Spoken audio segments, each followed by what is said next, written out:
At my wife Kendra's ultrasound appointment, the room should have been filled with the rhythmic swoosh of a heartbeat, the sound of new life. Instead, it was filled with the terrifying sound of Dr. Aris's heavy breathing. His hands, usually steady as a surgeon's, shook so violently that the plastic probe rattled against the expensive machine. He did not smile. He did not offer congratulations. He leaned in close to my ear, his voice dropping to a trembling whisper that chilled my blood. "Sir, you need to leave immediately and call a lawyer. Do not go home." I felt my stomach drop, and I asked him if something was wrong with the baby. He looked at the door to make sure the nurse had gone, then whispered back, "The baby is fine, but what I am seeing on this screen tells me your wife is being murdered in slow motion." When he turned the monitor to show me the jagged lines of her uterus, I did not scream. I did not cry. I simply nodded, walked out of there without a word, and never looked back. My name is Alonzo Hayes, 68 years old. Most people look at me and see just another retired man with gray hair and a slow walk. They see my calloused hands and assume I am simple. My own family sees a walking bank account that is taking too long to expire. They think because I put down my hammer and sold my construction company for 9 figures that my mind has gone soft. They mistake my silence for senility. That is their fatal error. I built half the skyline of Chicago with these 2 hands dealing with corrupt unions, mob enforcers, and city inspectors who wanted a piece of the pie. I know how to spot a rotten foundation long before the house collapses. But nothing, absolutely nothing in my life prepared me for the rot I found growing inside my own home. Before I tell you how I brought the whole house down on top of them, let me know where you are watching from in the comments below. Hit like and subscribe if you have ever had to fight a war inside your own living room. It was a rainy Tuesday afternoon in a private clinic on the outskirts of the city. I had insisted we come here to Dr. Aries instead of the fancy downtown specialist my son-in-law Gavin had recommended. Gavin had been so helpful lately, always suggesting doctors mixing drinks, handling the bills. I thought he was finally stepping up. I was a fool. My wife Kendra was lying on the examination table, the paper crinkling under her as she shifted. She is 32, beautiful, and the only person in this world who looks at me with love instead of calculation. Her eyes were closed, a soft smile playing on her lips as she waited to hear our child. This pregnancy was our miracle. After 3 years of trying of disappointment, this was supposed to be our moment. But Dr. Aris was not smiling. I have known Aris for 20 years. I built his first clinic when he was just starting out. I have seen him handle car crash victims and gunshot wounds with steady hands. I have seen him deliver bad news to families with a calm grace. Today he looked like he had seen a ghost. He was sweating.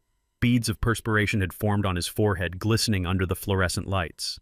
He suddenly turned off the main monitor that faced Kendra, cutting the image to black. "Is something wrong?" she asked, her eyes fluttering open. Aris forced a smile that looked more like a grimace. "Just a technical glitch with the display, Kendra. Just close your eyes and relax for a moment. I need to calibrate the depth." She obeyed him, trusting and innocent. Aris turned to the nurse, a young woman who looked confused. "Can you go check the breaker in the hall? I think we are losing power to the secondary unit." "Take your time." As soon as the door clicked shut, the air in the room seemed to vanish. Aris rolled his stool closer to me, his knees almost touching mine. The smell of fear was coming off him, a sharp metallic scent mixed with antiseptic. He pointed to the grainy black and white image on his private screen, the one Kendra could not see. "Look at the uterine lining, Alonzo. Look closely." I leaned in.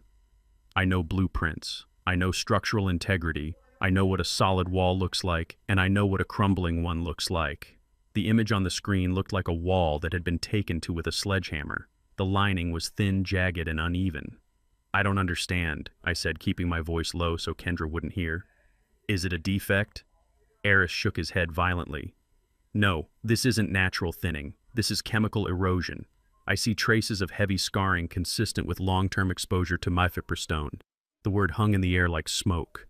Mifepristone. I knew that word. I watched the news. It was the abortion pill. But Kendra wanted this baby more than anything. She sang to her belly every night. She had already bought a crib.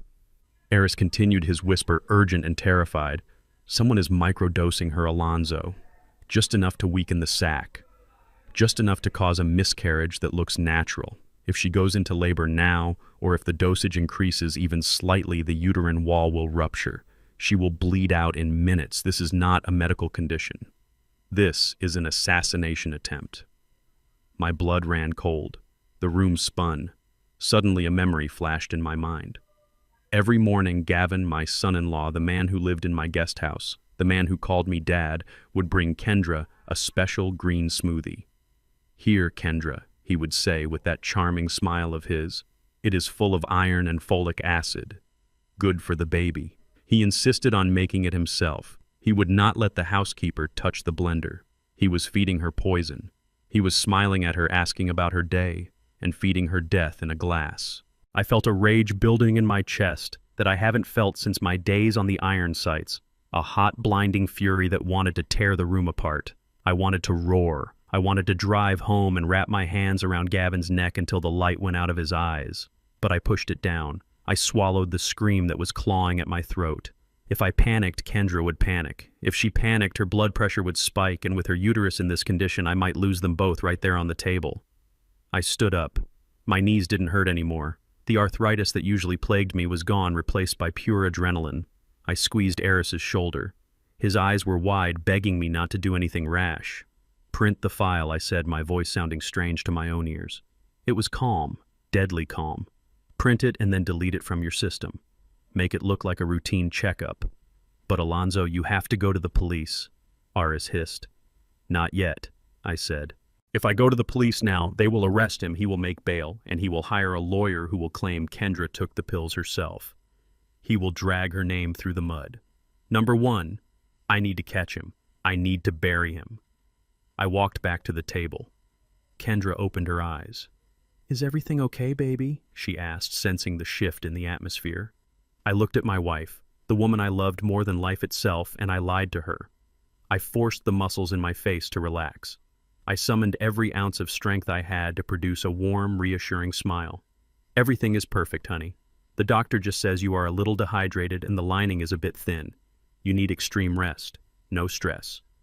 And we need to change your diet immediately. No more green smoothies." She frowned. "But Gavin says they are good for me." I took her hand and kissed it. "The doctor knows best. From now on, I make your meals." We walked to the parking lot. The sun was shining, birds were singing, but the world looked gray to me. The colors had drained out of everything. I helped her into my old Ford pickup truck. Gavin hated this truck. He called it an eyesore. He drove a Porsche that I paid for. I got in the driver's seat, my heart pounding against my ribs like a trapped bird. As I reached up to adjust the rear-view mirror, a flash of sunlight hit something on the dashboard. It was tiny, a faint red light blinking from behind the air vent. I froze. I know construction. I know wiring. That wasn't factory standard. I looked closer, peering through the plastic slats of the vent. A small black box hardwired into the electrical system of the truck. A GPS tracker. The realization hit me like a physical blow. Gavin. He wasn't just poisoning my wife. He was tracking us. He wanted to make sure we went to the doctor he recommended, the one he probably paid off or tricked. He needed to know where we were every second of the day. He was watching us right now. He was probably looking at a dot on his phone, wondering why we were at this clinic and not the one downtown. My hand hovered over the vent. My instinct was to rip the plastic off and smash the device. I wanted to destroy it, but I stopped. If I destroyed it, he would know that I knew. He would know the game was up. He would panic, and a panicked rat is dangerous. He might try something desperate. He might try to hurt Kendra immediately. I pulled my hand back. I left the tracker there, blinking like a mechanical evil eye. Let him watch. Let him think he is the predator. Let him think I am just a stupid old man driving his pregnant wife home. He has no idea that the prey has just become the hunter. I started the engine. The truck rumbled to life, a deep, angry sound. "Where are we going?" Kendra asked. "Home." I looked at the road ahead. It wasn't just a road anymore. It was a battlefield. "Yes," I said. "We are going home." But I wasn't going home to rest. I was going home to war. I was going into the lion's den, and I was bringing nothing but my wits and the terrible secret burning in my pocket. Gavin had started a game of chess with a man who built the board he was standing on. He thought he was winning. He didn't know I was about to burn the whole table down. The drive back to my estate was the longest 5 miles of my life. I kept my eyes on the road, my hands gripping the steering wheel so hard my knuckles turned white. Beside me, Kendra was dozing off, exhausted by the emotional roller coaster of the morning. I glanced at the dashboard where the black GPS tracker was still blinking a silent red eye that mocked me. Gavin was watching. He knew exactly how fast we were moving. He knew we had taken the scenic route. He was probably pacing the foyer right now, checking his watch, wondering why the trip from the clinic took 20 minutes longer than it should have. I pulled up to the wrought iron gates of the estate. I had welded these gates myself 30 years ago.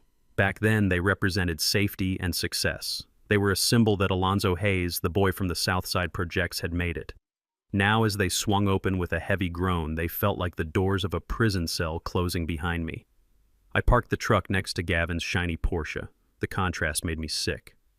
My truck was covered in dust and drywall residue, a testament to hard work. His car was polished to a mirror shine paid for by the allowance I gave my daughter.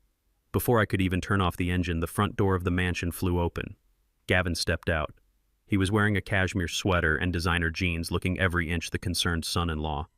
But I saw the tension in his shoulders. I saw the way his eyes darted to Kendra's stomach before they met my face. He wasn't looking for a baby bump. He was looking for signs of a tragedy. He hurried down the steps, his face arranged into a mask of exaggerated worry. "Dad, you have been gone for hours," Gavin said, reaching out to open Kendra's door. We were getting worried. Did the doctor find something?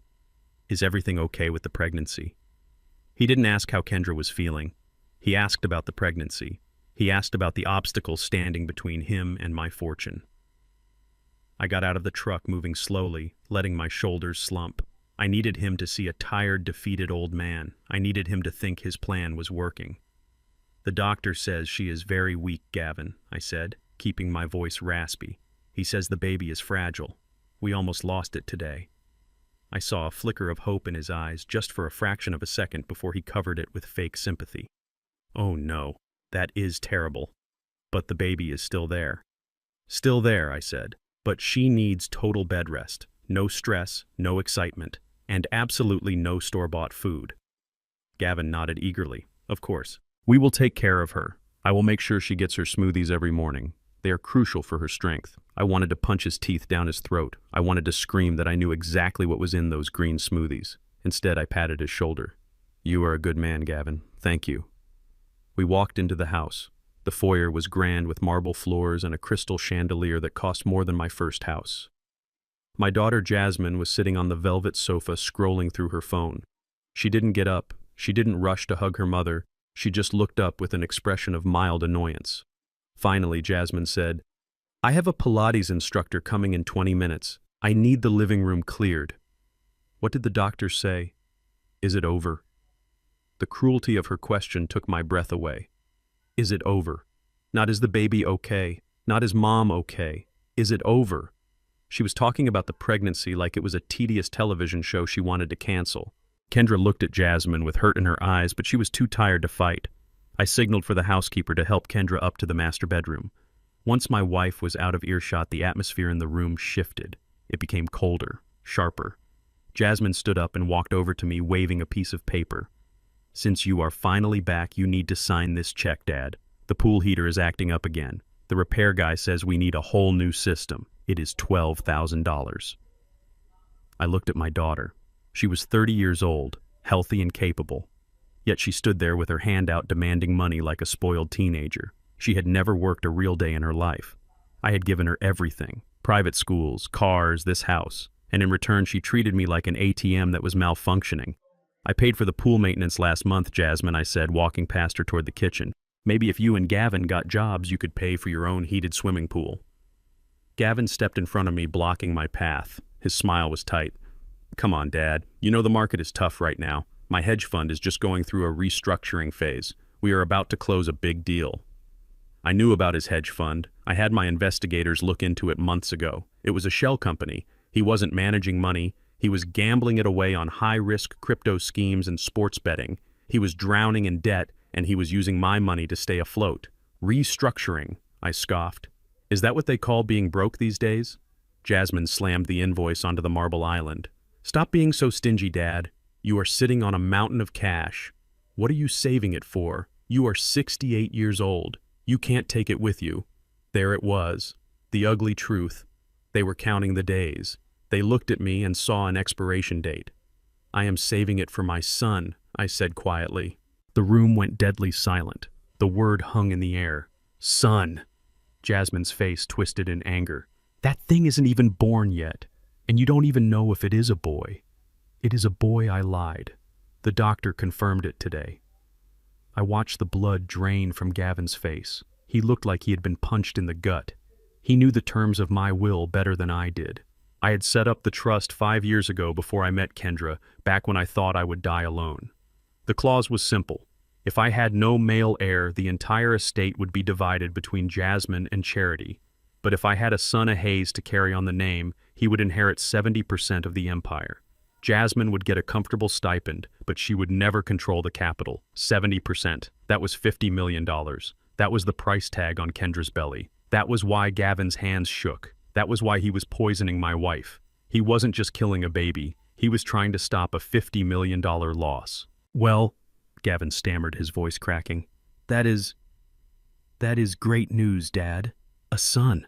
Wow. He walked over to the refrigerator, his movements jerky and uncoordinated. You look parched, Dad. You have had a long day.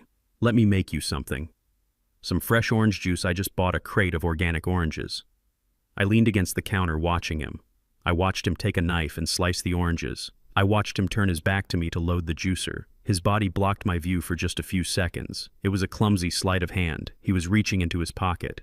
I heard the faint click of a small plastic container opening. The sound was softer than a whisper, but to my ears it sounded like a gunshot. He was dosing me too. He turned back around the juicer, whirring loudly, masking the silence in the room. He poured the bright orange liquid into a tall glass. He smiled, and this time the smile didn't reach his eyes at all. His eyes were dead. Here you go, Dad, he said, sliding the glass across the granite counter. Vitamin C, good for the heart. I looked at the glass. It looked delicious. It looked innocent. But I knew that inside that sweet liquid was the same chemical cocktail that was thinning my wife's uterus and making my hands shake. He wanted me confused. He wanted me weak. He wanted me compliant until the day I died. I picked up the glass. It was cold in my hand. Thank you, Gavin, I said. You are always thinking of my health. I brought the glass to my lips. I saw him hold his breath. He was watching me with the intensity of a vulture waiting for a carcass to stop moving. I let the smell of the oranges fill my nose. Then I lowered the glass. Actually, I said, I have some paperwork to review in my study. I will drink it in there. Disappointment flashed across his face, but he nodded quickly. Sure, take your time. I walked out of the kitchen, feeling their eyes on my back. I could feel Jasmine's hatred and Gavin's desperation burning into my skin. I walked down the hallway to my private study, the one room in the house they were not allowed to enter. I closed the heavy oak door and locked it. I moved to the large potted ficus tree in the corner. I am sorry, old friend, I whispered to the tree. I poured the entire glass of orange juice into the soil. The liquid seeped into the dirt, vanishing instantly. I wondered how long it would take for the leaves to turn yellow and fall off. A day a week. That was how long I had. I went to my desk and unlocked the bottom drawer. Inside was a false bottom I had installed myself. I pried it open and pulled out an old Nokia phone. It was a burner phone, unregistered, untraceable. I had kept it from my days dealing with the unions and the shady city planners. I checked the battery. It was still good. I typed a message to a number I hadn't called in 10 years. The contact name was simply Ray. Ray was a man who used to fix problems that couldn't be fixed legally. He was a private investigator now, but he still knew how to operate in the shadows. The message was short. Wolf in the house. Need a full sweep for bugs. And I need a lab test on a liquid sample. Come to the back entrance at midnight. I hit send.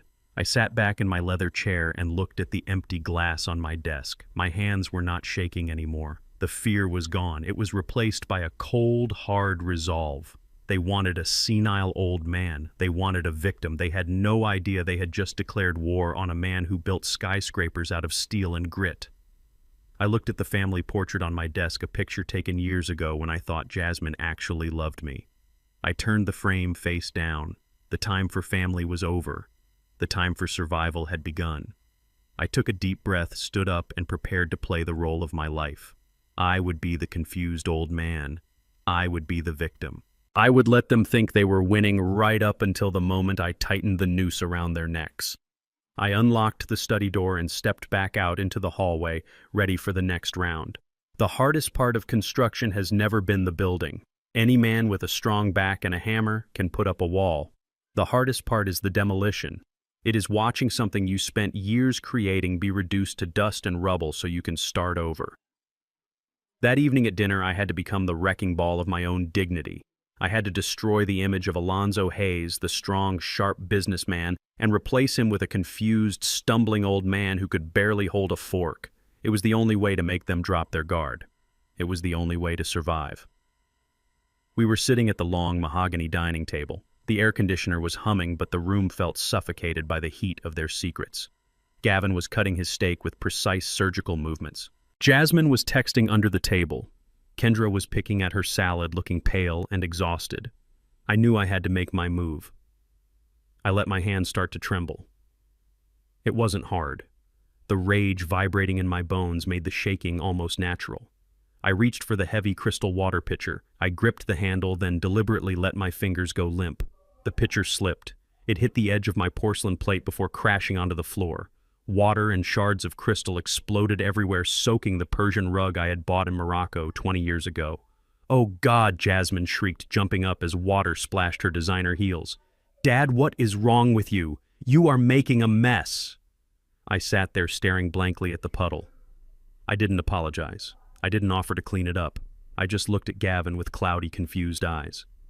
"I am sorry, Arthur," I said, my voice wavering. I think my hand just gave up. The room went dead silent. Gavin froze with his fork halfway to his mouth. "Who is Arthur Jasmine?" asked her voice, sharp and accusatory.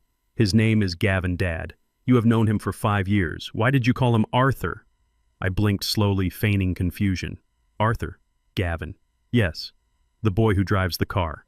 I saw Gavin and Jasmine exchange a look. It wasn't a look of concern. It was a look of excitement. It was the look a predator gives when it sees the gazelle limp. They bought it. They thought the poison was already frying my neural pathways. They thought the dementia narrative they wanted to spin was becoming a reality. "I am just tired," I muttered, pushing my chair back. "I need to use the restroom." I shuffled down the hall, dragging my feet like the residents I had seen in those cheap nursing homes Gavin admired. I went into the guest bathroom, the one right off the living room. I made sure to leave the door wide open. I stood there staring at the mirror, fixing my collar, doing absolutely nothing of substance, but letting them see me standing there confused, forgetting basic social norms like privacy. From the reflection in the mirror, I saw Jasmine wrinkle her nose in disgust. "Oh my God, Gavin, look at him. He is leaving the door open. He is losing it. It is getting embarrassing." "Let him be, babe," Gavin said, his voice low but carrying clearly down the hall. "It is actually better this way. If he is deteriorating this fast, the judge will have no choice but to grant the conservatorship. We just need to document it." I washed my hands, letting the water run for a long time, listening to the sound of my own humiliation. It burned. I was a man who commanded respect. I was a man who walked onto job sites and made grown men straighten their backs. Now I was playing the fool in my own castle. But I washed the shame down the drain with the soap. Let them think I am broken. Broken things are ignored. And being ignored was exactly what I needed. After dinner, I announced I was going to bed early. I shuffled up the stairs, gripping the banister with both hands, panting theatrically. I went into my bedroom, closed the door loudly, and waited. I counted to 100. Then I took off my shoes. I moved across the hardwood floor in my socks. I didn't make a sound. I built this house. I knew which floorboards creaked. I knew which doors needed oil. I moved like a ghost in the machine. I slipped out of my room and crept down the hallway to the utility closet that housed the central heating unit. It was a small, cramped space right behind the wall of the main living room. I had insulated this room myself with extra fiberglass, but I had left a small ventilation gap near the ceiling for airflow.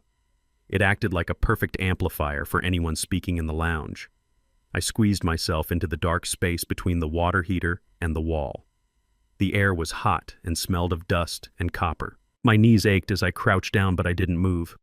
Through the vent, their voices came through crystal clear. "We can't wait 6 months, Gavin was saying. "The liquid assets are drying up. I have the loan sharks breathing down my neck, Jasmine. If we don't get control of his accounts by the end of the month, we lose everything." "But the baby," Jasmine said. Her voice didn't sound protective. It sounded calculating. "If Kendra has the baby, the 70% clause kicks in. Even if we put Dad in a home, the trust fund is locked for the heir." "That is why the baby won't make it," Gavin said. His voice was so cold it made the sweat on my neck turn to ice. The doctor said she is weak. Nature will take its course. And if nature needs a little push, well, tragedies happen. I pressed my hand over my mouth to stop myself from roaring. My own daughter, my flesh and blood. She was sitting there drinking wine, listening to her husband plan the murder of her unborn brother, and she wasn't screaming. She wasn't calling the police. What about the facility? Jasmine asked. I found a place in the valley, Gavin replied. It is called Sunnyvale. It is state-funded. Low security, minimal staff. Once he is in there with his condition documented, nobody will listen to him. He will just be another crazy old man ranting about conspiracies. We sell this house, liquidate the construction bonds, and we are free, Jasmine. We can finally live the life we deserve, the life they deserved. They thought they deserved the sweat off my brow. They thought they deserved the blood from my veins. I closed my eyes in the darkness of the utility closet. A single tear rolled down my cheek. It wasn't for me. It was for the little girl I used to carry on my shoulders. That girl was dead. She had died a long time ago, replaced by this monster who measured love in dollar signs. I stayed in that closet for another hour until they finally went upstairs to their wing of the house. When the house was finally silent, the real work began. It was 3 a.m, the witching hour, the time when secrets are kept and lives are stolen. I crept out of the utility closet, my body stiff but my mind razor sharp. I went to the kitchen first. I opened the pantry and found the jar of sugar I had bought days ago and hidden behind the flour. I filled a small Ziploc bag with the white granules. Then I moved up the stairs. The carpet runner muffled my footsteps. I reached Gavin and Kendra's bedroom door. My heart hammered against my ribs. If Gavin woke up, if he saw me, the charade would be over. It would turn physical, and while I was strong, he was young and desperate. But I had no choice. I turned the handle. Locked. Of course. Gavin wasn't stupid, but neither was I. This was my house. I installed these locks. I pulled a thin, stiff wire from my pocket. It took me 3 seconds to pop the mechanism. The door swung open silently. The room was dark, lit only by the faint glow of the moonlight filtering through the curtains. I could hear Gavin's heavy snoring. Kendra was breathing softly beside him. I moved to the ensuite bathroom. I didn't turn on the light. I knew exactly where everything was. I opened the medicine cabinet. There it was, the bottle of prenatal vitamins. The bottle Gavin insisted on refilling for her because he cared so much. I took the bottle and uncapped it. I poured the capsules into my hand. They were white, powdery capsules, easy to tamper with. I took the sample vial Ray had given me. I carefully opened one of the capsules and poured the powder into the vial. This was the evidence. This was the smoking gun. Then I took the bag of sugar I had brought. I spent the next 10 minutes in the dark, sweating carefully, emptying the poison from the remaining capsules into the toilet and refilling them with sugar. It was tedious, terrifying work. My hands wanted to shake, but I forced them to be steady. I was a surgeon operating on a bomb. One slip, one noise, and everything blew up. When I was done, I recapped the bottle and placed it back on the shelf exactly where I found it. I flushed the toilet, timing it with the rumble of the house's plumbing cycle so it wouldn't sound suspicious. I crept back out of the room, locking the door behind me. I went back to my study and hid the vial of poison in the false bottom of my desk drawer right next to the burner phone. I sat there for a moment, waiting for my heart rate to slow down. I looked at my hands. They were covered in a fine white dust. Sugar and poison. The difference between life and death was so small, so easy to hide. I went to the window and looked out at the dark estate. The GPS tracker in my truck was still blinking in the driveway. Gavin thought he had me trapped. He thought I was a senile old man pissing on the rug and forgetting names. He didn't know that I had just neutralized his weapon. Tomorrow Kendra would take her vitamins and she would be ingesting nothing but sugar. She would get stronger. The baby would get stronger. And Gavin would be confused. He would wonder why the bleeding stopped. He would wonder why the tragedy wasn't happening. Let him wonder. Confusion breeds mistakes. And when he made a mistake, I would be there waiting in the shadows with a sledgehammer. The demolition had begun, but I wasn't the one who was going to crumble. The morning sun was streaming through the sheer curtains of the living room, but it brought no warmth to the house. The air was thick with a tension that felt like static electricity before a thunderstorm. I was sitting in my leather armchair, staring at the dust motes dancing in the light, trying to calm the tremor in my hands. The tremor was fake, but the exhaustion was real. Playing the role of a senile old man was more tiring than pouring concrete for 12 hours straight. My muscles ached from the constant act of hunching over and shuffling my feet. I heard footsteps approaching. They were soft and deliberate, like a hunter stalking a wounded animal. Gavin walked into the room. He was holding a large manila envelope in his hand. He looked pained. He looked like a man who was about to put a sick dog down and wanted everyone to know how much it hurt him.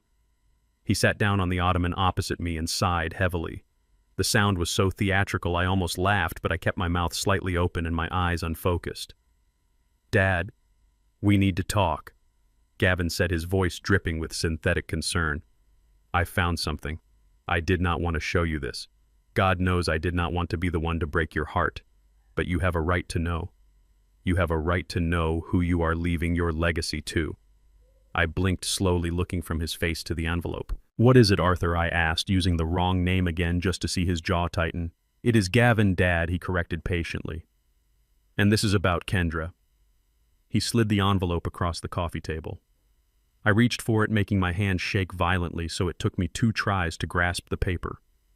I pulled out a stack of photographs. They were large, high-resolution prints. My eyes scanned them. They showed Kendra, my beautiful, loyal Kendra.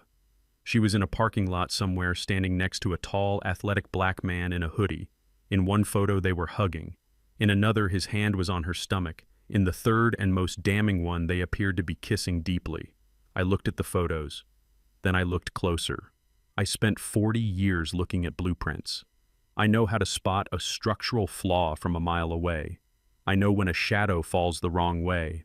I know when a perspective line does not vanish correctly. These photos were good, very good, but they were fake. The lighting on Kendra's face came from the left, but the shadow on the pavement fell to the right. The man's hand on her stomach looked slightly too large for his arm, a classic perspective error in digital manipulation. And the kiss. Her hair was blowing east, but his hoodie strings were hanging straight down. It was a digital composite, a lie printed on glossy paper. But I could not say that. I could not point out the pixelation errors. I had to be the jealous, confused old husband. I had to be the cuckold they wanted me to be. "Who is this?" I asked, my voice rising in pitch. "Who is this man touching my wife?" Gavin leaned forward. "His name is Tyrell. He is a fitness instructor. We found out Kendra has been seeing him for months, since before she got pregnant, Dad." He let the implication hang in the air like a foul smell. He did not say it outright. He wanted me to say it. He wanted me to connect the dots he had drawn. "The baby," I whispered. Gavin nodded slowly, looking down at his hands. "We did the math, Dad. You are 68. Your count was low years ago. The doctor said it was a miracle. Maybe it wasn't a miracle. Maybe it was just nature finding a way with a younger man." The rage that hit me then was not fake. It was not acting. It was a white, hot fury that started in my gut and burned its way up my throat. How dare he? How dare he question the legitimacy of my son? How dare he slander my wife's honor with his cheap computer tricks?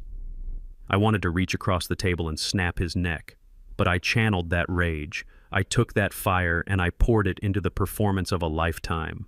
I stood up so fast the chair tipped over backward with a loud crash. I threw the photos at him. They fluttered through the air like dead leaves. "Liar," I screamed. My voice cracked and broke. She said she loved me. She said I was the only one. "Dad, please calm down," Gavin said, standing up and backing away, his hands raised. "I know it hurts. Get her down here," I roared. "Get her down here now." I grabbed a porcelain vase from the mantelpiece. It was a Qing Dynasty replica, worth $5,000. I did not hesitate. I hurled it against the wall. It shattered into a million pieces, the sound exploding through the quiet house like a bomb.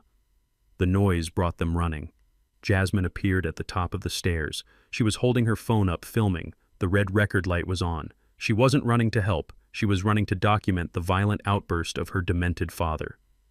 Perfect. I would give her a show. I overturned the coffee table, sending books and coasters flying. I kicked the ottoman. I was a tornado of destruction. "Where is she?" I bellowed, my face turning purple. Kendra ran into the room. She was wearing her morning robe, her hair messy from sleep. She looked terrified. Her eyes went from the broken vase to me, then to the photos scattered on the floor. "Alonzo, what is happening?" she cried. I marched toward her. I saw Gavin tense up, ready to intervene if I actually hit her, ready to play the hero. I stopped inches from her face. I was breathing hard, my chest heaving. I pointed a trembling finger at the photos. "You traitor," I screamed. "Is it his? Is the bastard his?" Kendra looked down at the photos. Confusion washed over her face. "Who is that? I do not know who that is." "Alonzo, this is not real. Don't lie to me," I yelled, drowning out her voice. "I gave you everything. I took you out of that apartment. I gave you a life, and you give me another man's brat." I saw the tears well up in her eyes, real tears. She was hurt. She was confused. She thought the man she loved had finally lost his mind. It broke my heart to see her like that. Every instinct in my body screamed at me to hug her, to tell her it was a lie, to wipe the tears away. But the camera was rolling. Jasmine was zooming in. Gavin was watching. I grabbed Kendra by the shoulders. I gripped her hard. I shook her once, not violently but firmly. And then I did it. I leaned in close as if I was going to scream in her face again. But instead of screaming, I locked eyes with her. For 1 second, I dropped the mask. I stopped the shaking. I looked at her with the sharp, clear intensity of the man she married. I squeezed her upper arm in a specific pattern. 3 short pulses. Squeeze, squeeze, squeeze. It was a signal we had developed years ago when we went to boring charity galas. It meant, "I love you, play along." Her eyes widened. She froze. She felt the signal. She saw the clarity in my eyes. She saw that I wasn't crazy. I was calculating. Then just as quickly, the mask slammed back down. "Get out of my sight," I screamed, pushing her away toward the door. "Go to your room and stay there. I do not want to see your face." Kendra stumbled back. She was a good actress too, or maybe the fear was still lingering. She covered her face with her hands and ran out of the room, sobbing loudly. I stood there in the middle of the wreckage, panting. My heart was hammering against my ribs. I looked around the room. The vase was dust. The table was overturned. The photos were everywhere. It looked like a war zone. Jasmine lowered her phone. She looked at Gavin and nodded. A small, satisfied smirk played on her lips. They had it. They had the video of Alonzo Hayes losing his mind, violently attacking his pregnant wife and destroying property. This was the final nail in the coffin for my competency hearing. Gavin walked over to me. He put a hand on my shoulder. His touch made my skin crawl. "It is okay, Dad," he said softly, his voice thick with fake sympathy. "You did the right thing. She deserved that. You need to rest now. Your heart rate is too high." He guided me back to the armchair that I had tipped over. He set it upright. I sat down, burying my face in my hands, pretending to weep. "I am sorry," I mumbled into my palms. "I do not know what came over me. I loved her so much." "I know," Gavin said. "I know. But do not worry. Jasmine and I are here. We will take care of everything. We will talk to the lawyers. We will make sure that baby does not get a dime of your hard-earned money." He walked away to join Jasmine in the hallway. I heard them whispering high fives in their voices. "Did you get the part where he pushed her?" Jasmine whispered. "Yes," Gavin replied. "And the part where he smashed the vase? The judge is going to grant the emergency order by Monday. He is dangerous, Jasmine. We are doing the right thing." They walked off toward the kitchen, probably to celebrate with a bottle of my best wine. I sat alone in the living room, surrounded by the shards of my own destruction. I lifted my head from my hands. My eyes were dry. My breathing slowed. I looked at the spot where I had squeezed Kendra's arm. I hoped she understood. I hoped she trusted me enough to wait. I looked down at one of the photos near my foot. The face of the man they had photoshopped next to my wife. It was a good effort, but they forgot one thing. Kendra hated hoodies. She said they looked sloppy. She would never date a man who wore a hoodie to a date. "Amateurs," I whispered to the empty room. I was not just fighting for my money anymore. I was fighting for my wife's honor. They had tried to paint her as a whore and me as a madman. They had handed me the weapons I needed. By filming my outburst, they thought they were documenting my demise. In reality, they were documenting the lengths they drove me to. When I revealed the truth about the poison and the gaslighting, this video would not look like dementia. It would look like the righteous anger of a man who is being tortured in his own home. I stood up and kicked the fake photo under the sofa. I needed to get to the burner phone. I needed to tell Ray to run a background check on the man in the photo. If they used a stock image, I would find it. If they hired an actor, I would find him. And when I found him, I would make him sing. The battle lines were drawn. They had struck a heavy blow today, but I was still standing, and now I knew exactly how low they were willing to go. There was no bottom to their greed, which meant there would be no limit to my retribution. I straightened my shirt, dusted off my pants, and walked toward the stairs. It was time to check on my wife and make sure she knew that the war was far from over. The vibration of the burner phone in my pocket felt like a second heartbeat against my thigh. It was a dull rhythm that I had been waiting for all day. I was sitting in the library pretending to read a book on European history while Jasmine paced the hallway loudly complaining about the incompetence of the pool cleaners. I waited until her footsteps faded toward the kitchen before I locked the library door. My hands were trembling again. For weeks I had looked at these shaking fingers and felt a deep shame believing that my body was finally betraying me after 68 years of hard labor. I believed the lie that I was withering away. I pulled the phone out and opened the encrypted email from Ray. The subject line was blank. The body of the email contained only a chemical breakdown and a single word highlighted in red: thallium. I stared at the screen until the letters blurred. Thallium. The poisoner's poison. Colorless, odorless, tasteless. It was a heavy metal used in rat poison and ant killer. I sat back in my leather chair and let the phone drop onto the desk. Suddenly everything made sense. The hair I found on my pillow every morning was not male pattern baldness. The numbness in my fingertips that made me drop the water pitcher at dinner was not arthritis or a stroke. The burning sensation in my feet at night was not neuropathy. I was being murdered. My son-in-law was dissolving me from the inside out, 1 milligram at a time. The realization should have terrified me, but instead, it brought a wave of cold relief. I was not losing my mind. I was not weak. I was under attack. And unlike old age, which is a battle you cannot win, this was a battle I could fight. I looked at my hands again. They were not the hands of a dying old man. They were the hands of a victim who had just identified his abuser. I picked up the phone again and dialed a number that was not in my contacts. It was a number I had memorized 30 years ago. It rang twice before a deep, familiar voice answered. "This is Stone. Mr. Stone, it is Alonzo. We need to go to a secure line." There was a pause. Stone was the most expensive lawyer in Chicago for a reason. He did not ask questions. He simply switched to our pre-arranged encrypted video channel. His face appeared on my phone screen. He looked older than the last time I saw him, but his eyes were still sharp as razor blades. "Alonzo, I thought you retired to play golf and bounce grandchildren on your knee," Stone said. "You look like hell." "I am in hell, Stone. I sent you a file. Look at it." I watched on the small screen as Stone opened the email I forwarded. I saw his eyebrows knit together. I saw him lean closer to his monitor.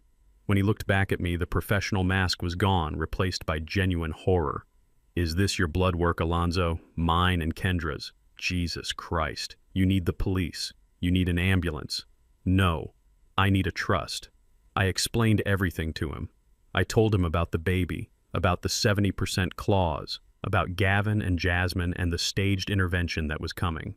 Stone listened without interrupting. He took notes furiously, his pen scratching against paper, the only sound in the connection. When I finished, he took off his glasses and rubbed the bridge of his nose. "So, you want to trap them?" Stone asked.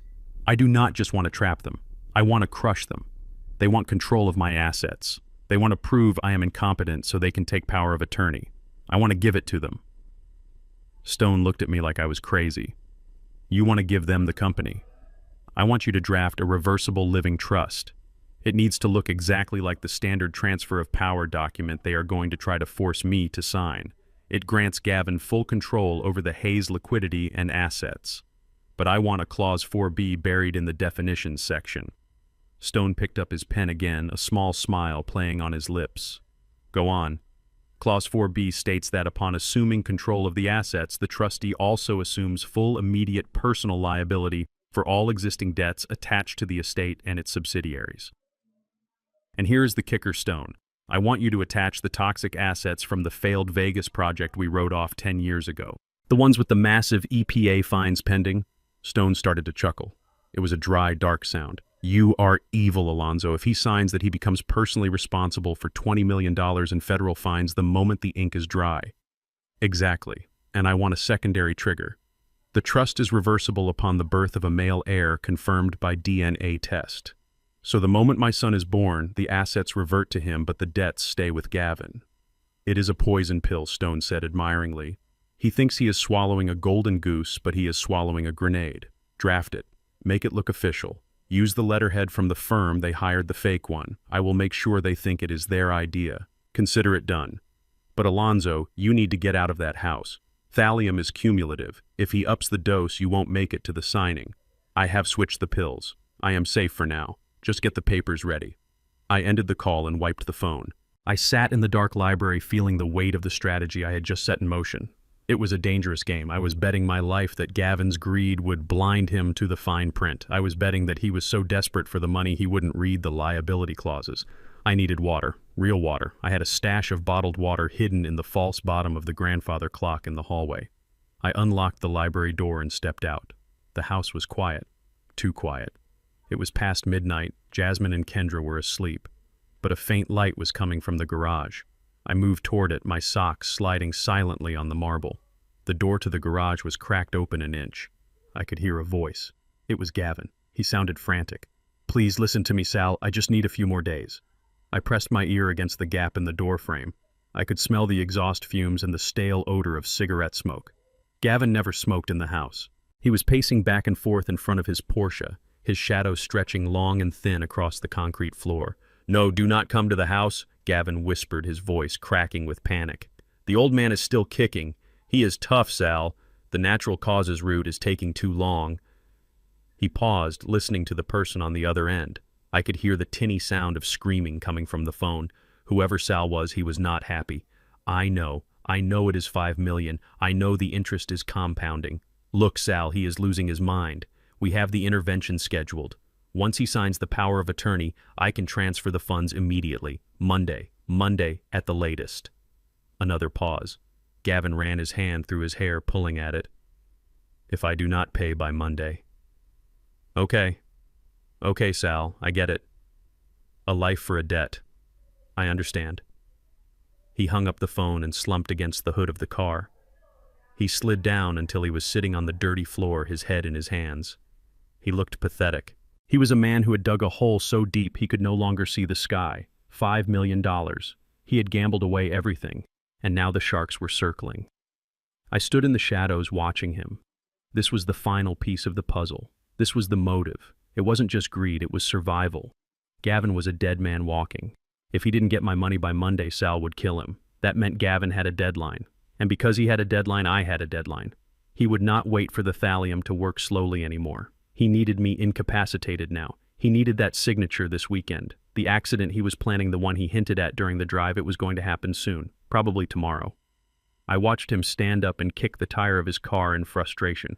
He looked wild, dangerous. A desperate man is capable of anything. He would try to kill me. He would try to kill Kendra. He would burn this whole house down if it meant saving his own skin. I backed away from the door slowly. I had to be careful. If he saw me now, if he knew I had hurt him, he would attack me right here in the garage. And in my weakened state, I might not win a physical fight against a man 20 years younger. I crept back to the library, my heart pounding. The game had accelerated. It was no longer a chess match. It was a race. I had to stay alive until Monday. I had to survive the accident he was planning. I had to survive the poison. I had to survive the betrayal of my own daughter, who was likely asleep upstairs dreaming of the yachts she would buy with my money. I went back to my desk and opened the drawer. I took out the vial of sugar pills I had swapped. I looked at them.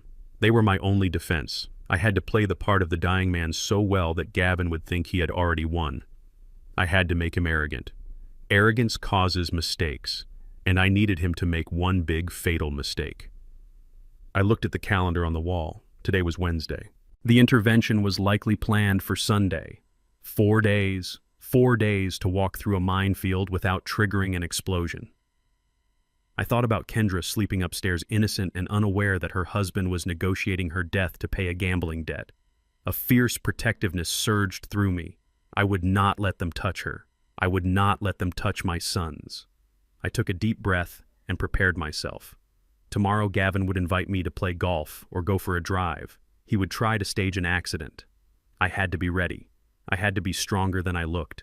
I had to remember the man I used to be, the man who climbed steel beams in freezing wind, the man who never backed down from a fight. Alonzo Hayes was not dead yet. And come Monday morning, when the trap snapped shut, Gavin would wish he had never met me. I turned off the lamp, plunging the room into darkness, and sat there waiting for the dawn of the war. Thursday morning arrived with a sky the color of a bruised plum. The air was heavy and wet. It was the kind of weather that made joints ache and moods sour. I was sitting on the porch finishing a cup of black coffee when the sleek silver nose of Gavin's Porsche pulled up to the curb. He stepped out wearing a polo shirt that cost more than my first car, and a smile that did not reach his dead eyes. "Ready for a boys' day out, Dad?" he called out. His voice was too loud, too cheerful. It grated on my ears like sandpaper. I stood up slowly, leaning heavily on my cane. I did not want to go. Every instinct in my body screamed at me to stay inside the fortress of my home, but I knew the game. If I refused, he would get suspicious. He would think I was onto him. I had to play the part of the lonely, grateful old man who was desperate for his son-in-law's attention. "That sounds nice, Gavin," I said, letting my voice quaver. "I have not been to the club in months." He helped me into the passenger seat of the Porsche. The leather was cold and slippery. As soon as the door closed, the silence of the luxury cabin sealed us in. It felt like a coffin. Gavin slid into the driver's seat and started the engine. It roared to life, a beast waking up. We pulled out of the driveway. At first he drove normally, but as soon as we hit the winding roads that led up to the Canyon Country Club, his demeanor changed. His grip on the steering wheel tightened, his jaw set. The speedometer began to climb, 40, 50, 60. We were in a 35-mile-per-hour zone. Trees blurred past the window in a smear of green and brown. The car hugged the curves tightly, the tires squealing in protest. I gripped the safety handle above the door, my knuckles turning white. This was not a leisurely drive. This was terror. "Gavin, slow down," I gasped, pressing my back into the seat. He did not slow down. He accelerated. We whipped around a hairpin turn so fast the back end of the car fishtailed. The guardrail loomed large for a second, a flash of silver metal separating us from a 100-foot drop. "Sorry, Dad," he said, his voice flat and emotionless. "This car just has so much power. Sometimes it is hard to control. Kind of like life, right? One minute you are in control and the next you are spinning out." He looked at me then. He took his eyes off the road for a terrifying 3 seconds. He looked right into my face, searching for fear. He wanted to see the terror of a dying man. He wanted to remind me how fragile my existence was. He was telling me without words that my life was in his hands and he could snuff it out whenever he chose.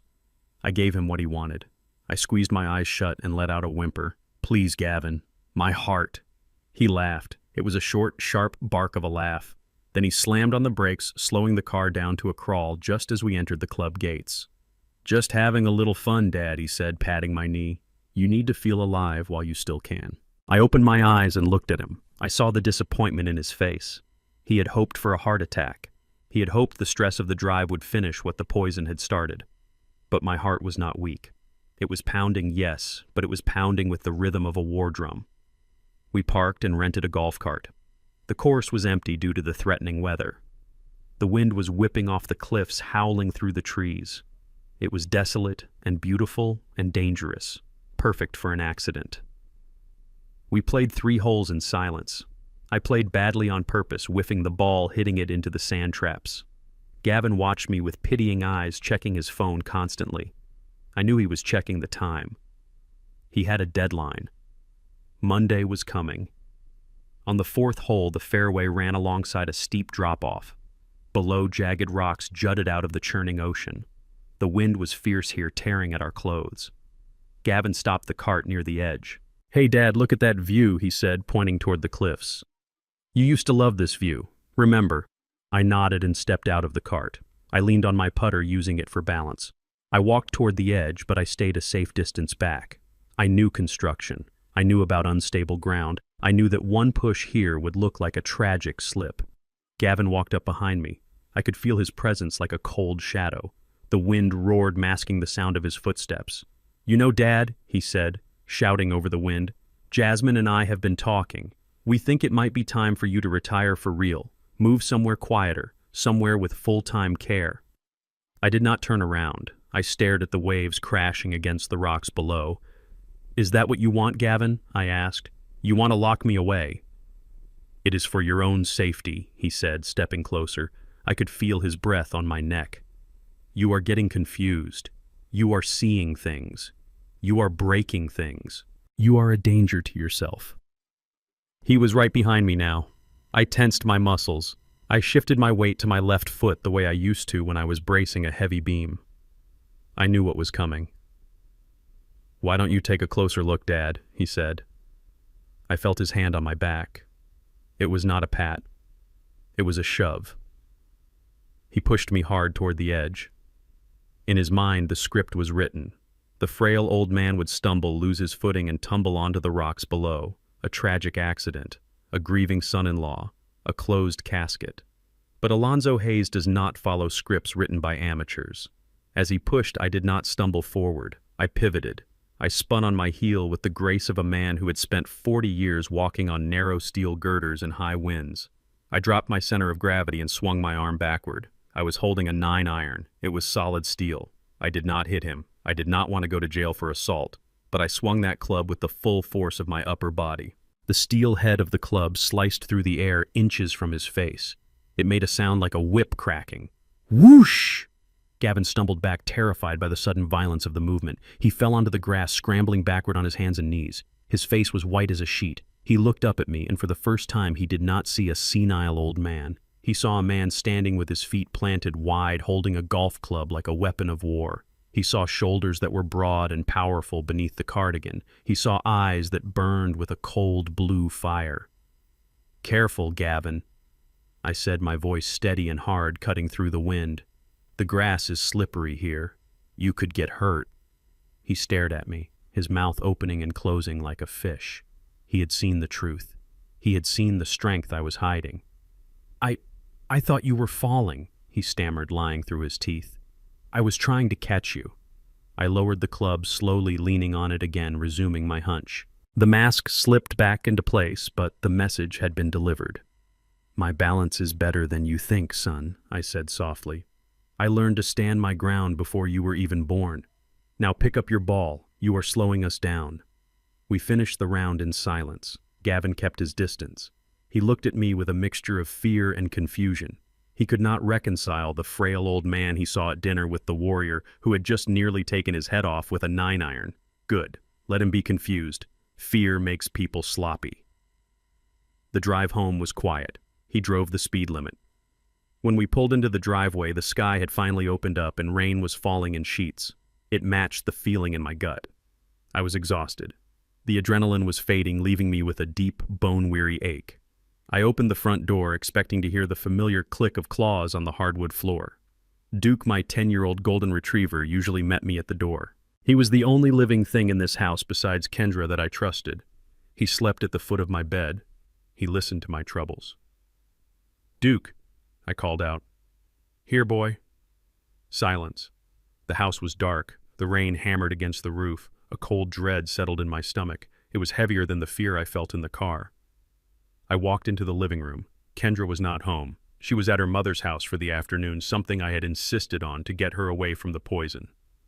"Duke." I called again, my voice cracking.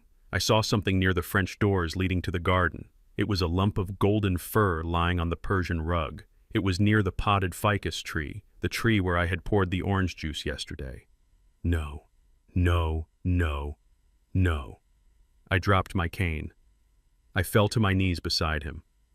Duke was lying on his side. His legs were stiff. His eyes were open and glassy. There was a small puddle of vomit near his muzzle. It was orange. He had licked the soil. He had lapped up the poison juice that had overflowed from the pot. I put my hand on his chest. No heartbeat. He was cold. My loyal friend, my innocent boy. He had taken the bullet meant for me. I gathered his heavy, limp body into my arms. I buried my face in his fur and let out a sound that was half sob, half growl. It hurt more than I expected.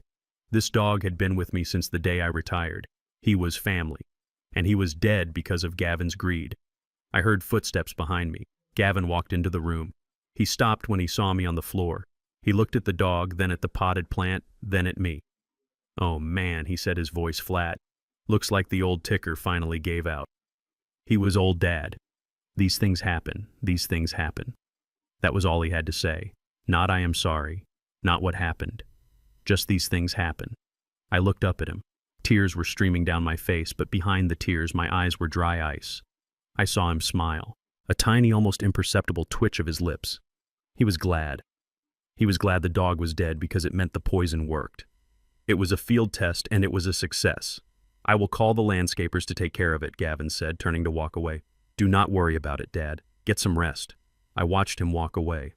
I listened to his footsteps fade up the stairs.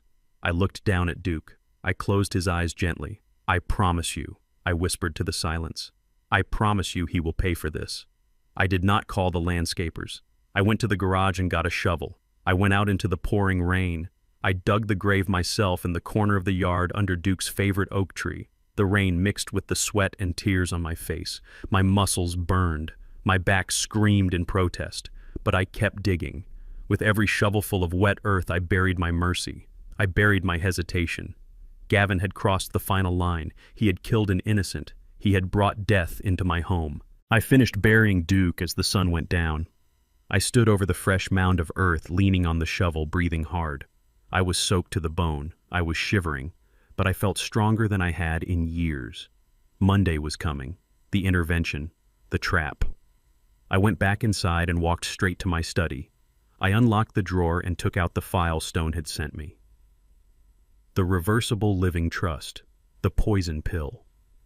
I took a pen and signed the bottom line. My signature was bold and steady. You want a war, Gavin? I said to the empty room. You just killed the only thing keeping me human. I looked at the blinking light of the burner phone. I picked it up and typed one message to Stone. It is done. Prepare the ambush. I turned off the light.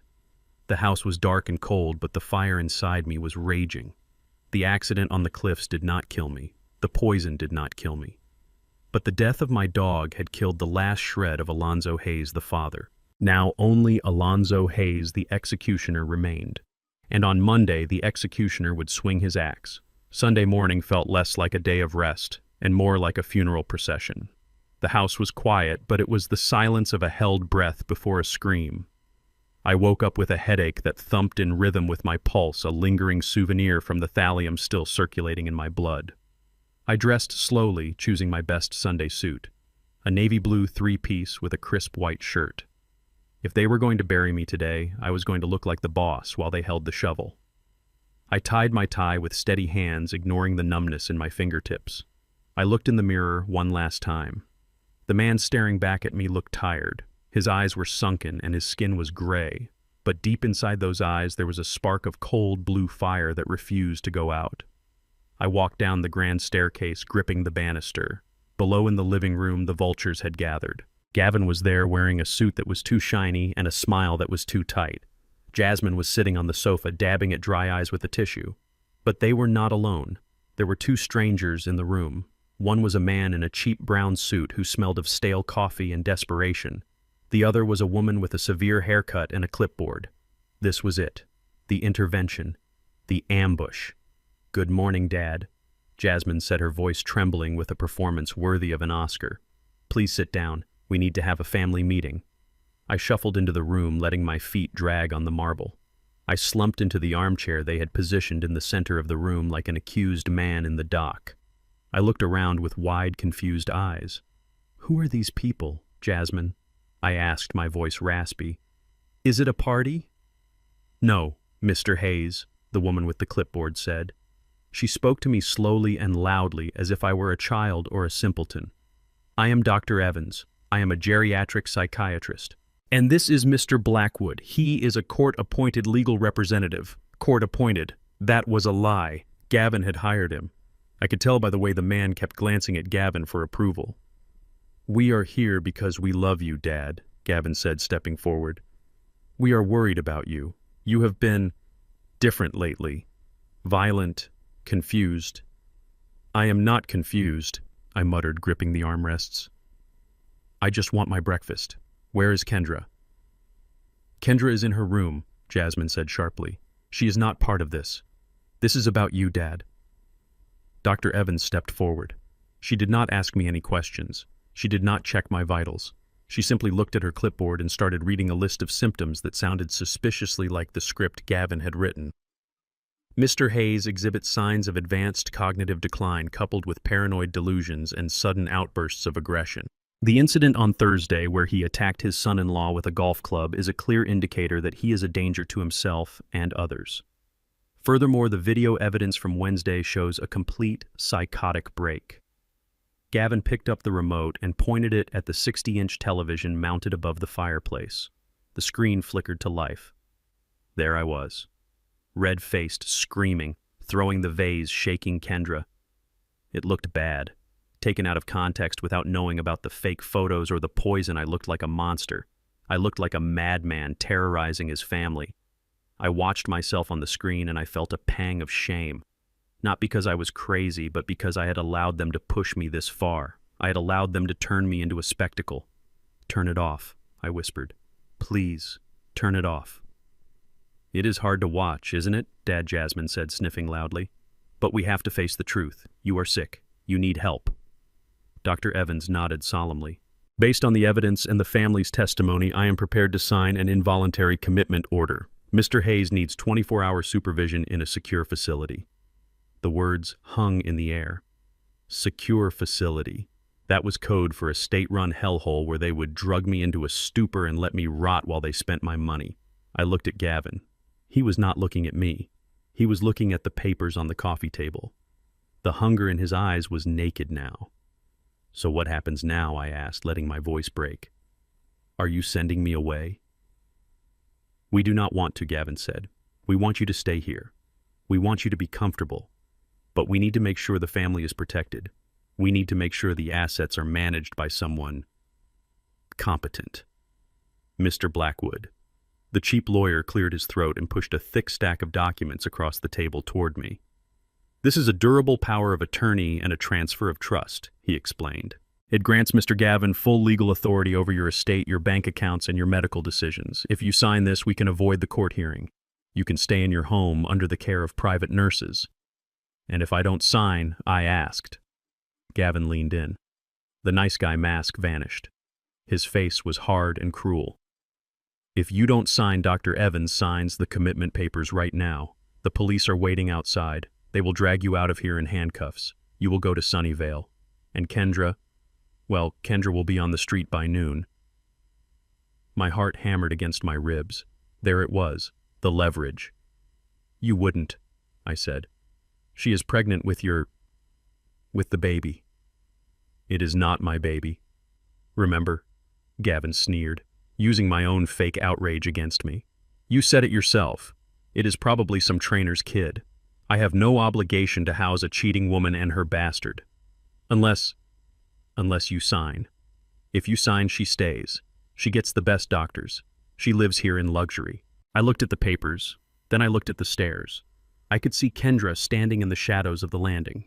She was wearing her robe, holding her stomach. Her eyes were wide with terror. She knew what was happening. She knew I was being blackmailed. I gave her a tiny, almost imperceptible nod. I looked back at Gavin. I let my shoulders slump in defeat. "I built this company from nothing," I said softly. "I laid every brick. I poured every foundation. And now you are too old to maintain it," Jasmine said, cold as ice. "Let it go, Dad. Sign the papers." I reached for the pen. My hand shook violently. I hesitated. "I do not trust this lawyer," I said, pointing at Mr. Blackwood. "He looks like a crook." Gavin rolled his eyes. "He is a respected attorney, Dad. Just sign." "No," I said, showing a flash of my old stubbornness. "I won't sign his papers. If I am going to give you my life's work, I am going to do it on my terms. My lawyer Stone sent over a transfer agreement yesterday. He said it was standard. He said it protects me more than this garbage." I pulled a blue folder from inside my jacket. It was the document Stone and I had drafted. The Reversible Living Trust. The poison pill. Gavin snatched the folder from my hand. He opened it and scanned the pages quickly. He was looking for numbers. He was looking for the words, total control and full assets. He found them. Stone had put them right at the top in bold letters. This looks fine," Gavin said, flipping through the pages. "It actually gives me broader powers than Blackwood's draft. It includes the offshore accounts and the shell companies." He did not read the definitions. He did not read Clause 4B. He did not see that by accepting the assets, he was also accepting personal liability for the toxic Vegas debts. He was too greedy. He saw the word billions and stopped reading. Fine, Gavin said, tossing the folder onto the table. If it makes you happy, we will use your form. Just sign the damn thing. He uncapped a heavy, expensive fountain pen and shoved it into my hand. The room went silent. The only sound was the ticking of the grandfather clock in the hall. Tick-tock, tick-tock. Counting down the seconds of his life, not mine. I leaned over the document. The letters swam before my eyes. I was not acting now. The stress was real. I was about to sign away my empire. Even though I knew it was a trap, it still felt like cutting off my own arm. I felt the tip of the pen touch the paper. The ink flowed black and permanent. Alonzo. I wrote slowly, the letters jagged and shaky. Hayes. I lifted the pen. It was done. Gavin snatched the paper away before the ink was even dry. He stared at my signature like it was a winning lottery ticket. A slow, victorious smile spread across his face. It was the smile of a man who thinks he has just become a king. "Thank you, Dad," he said, his voice dripping with triumph. "You made the right choice." He turned to Mr. Blackwood. "File this immediately. Electronic submission. I want access to the accounts by tomorrow morning." Mr. Blackwood nodded and started scanning the pages with a portable scanner. I watched as the machine ate the document page by page. It was eating Gavin's future, and he didn't even know it. Dr. Evans closed her clipboard. "Since Mr. Hayes has cooperated voluntarily, I suppose the commitment order is not necessary today, but I will keep it on file, just in case." She stood up and walked out without a backward glance. She was just a hired gun leaving the scene of the crime. Jasmine walked over and kissed me on the cheek. Her lips were cold. "We are going to take good care of you, Dad," she said. "Now why don't you go upstairs and rest? You look exhausted." She meant, "Why don't you go upstairs and die?" I stood up, leaning heavily on the arm of the chair. I looked at Gavin one last time. He was already on his phone texting someone. Probably Sal the loan shark. Probably telling him the money was coming. "You are right," I said. "I am tired. It is a heavy burden running a family. I am glad it is your problem now, Gavin." He didn't even look up. Yeah, go sleep it off, old man." I walked toward the stairs. My legs felt lighter with every step. I passed Kendra on the landing. I did not stop. I did not speak. But as I passed her, I winked. A quick, sharp wink. Her mouth fell open slightly. She understood. The game was not over. The game had just entered the final quarter. I went into my bedroom and locked the door. I walked to the window and looked out at the driveway. I saw Dr. Evans and Mr. Blackwood driving away. I saw Gavin walking out to his Porsche, laughing into his phone. He was celebrating. "Laugh while you can, son," I whispered. I went to my desk and pulled out the burner phone. I sent a text to Stone. "The Eagle has landed." He signed, "Execute the trap." I sat down on the edge of my bed. I looked at the empty spot where Duke used to sleep. A wave of grief hit me, but I pushed it down. Not yet. I could not mourn yet. Tomorrow was Monday. Tomorrow the banks would open. Tomorrow Gavin would try to transfer $5 million to a criminal organization. And tomorrow he would find out that the bank accounts were frozen not by me, but by the federal government, because the new trustee had just assumed liability for a federal crime. I lay back on the pillows and closed my eyes. For the first time in weeks, I slept peacefully. I slept like a baby. I slept like a man who had just handed his enemy a live grenade and pulled the pin. The scream that tore through the silent hallway of the Hayes estate on Monday morning was not human. It was the raw, animalistic sound of a soul being ripped apart. I was in the kitchen forcing down a piece of dry toast when I heard it. My heart stopped. It was Kendra. I dropped the toast and ran. I forgot to limp. I forgot to shuffle. I took the stairs 2 at a time, my old legs remembering the strength that used to carry bags of cement up scaffolding. I burst into the master bedroom, and the scene I found froze the blood in my veins. Kendra was on the floor, clutching her stomach. Her face was a mask of sheer terror and sweat. A dark stain was spreading rapidly across the expensive beige carpet beneath her. She was 7 months pregnant. It was too soon. Far too soon. Alonzo. She gasped, reaching out a trembling hand toward me. "The baby. Something is wrong." I fell to my knees beside her. Her skin was cold and clammy. Her pulse was racing like a trapped bird. This was it. The cumulative effect of the poison, or perhaps the stress of the last few days, had triggered a premature separation. "We need to go." I said, my voice steady despite the panic rising in my throat. We need the hospital now. Gavin appeared in the doorway. He was dressed in his tennis whites holding a racket. He looked down at Kendra bleeding on the floor, and for a split second I saw a flash of pure, unadulterated joy in his eyes. He did not see a tragedy. He saw a solution. He saw $50 million staying in his pocket. "Oh my God," Gavin said, his voice devoid of any real urgency. "Is she okay?" "Get the car," I roared. "Get the Porsche. It is the fastest. Drive us to the clinic." Gavin did not move. He patted his pockets slowly. He looked around the room with exaggerated confusion. "The keys," he muttered. "Shoot. I think I left them in the study downstairs. Or maybe they are in my gym bag. Hang on, let me go look." He turned and walked away. He walked. He did not run. He strolled out of the room as if he was looking for a misplaced television remote, not the means to save 2 lives. I knew exactly what he was doing. He was stalling. Every minute wasted was another drop of blood lost. Every second of delay decreased the oxygen going to my son's brain. He wanted Kendra to bleed out. He wanted the baby to be born silent. He was murdering them with inaction. Kendra gripped my hand so hard her nails dug into my skin. "Alonzo, please. It hurts." I looked at the door where Gavin had disappeared. I listened to him opening drawers downstairs, slowly. Clink, clank. "I cannot find them, Dad." He called up the stairs, his voice casual. "Give me a minute." That was the moment Alonzo, the frail old man, died. That was the moment the actor left the stage. I stood up. I looked at my reflection in the vanity mirror. I did not see a victim. I saw a father. I saw a husband. I saw a builder who knew that when a wall is in the way, you do not ask it to move. You smash it down. I bent down and scooped Kendra up into my arms. She was heavy, but my adrenaline turned her weight into nothing.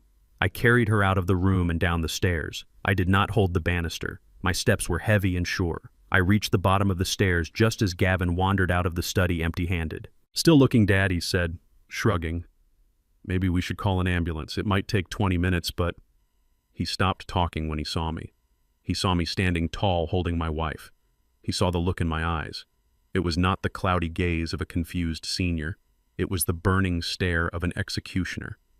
"Get out of my way," I growled. The sound came from deep in my chest, a guttural command that made him take a step back involuntarily.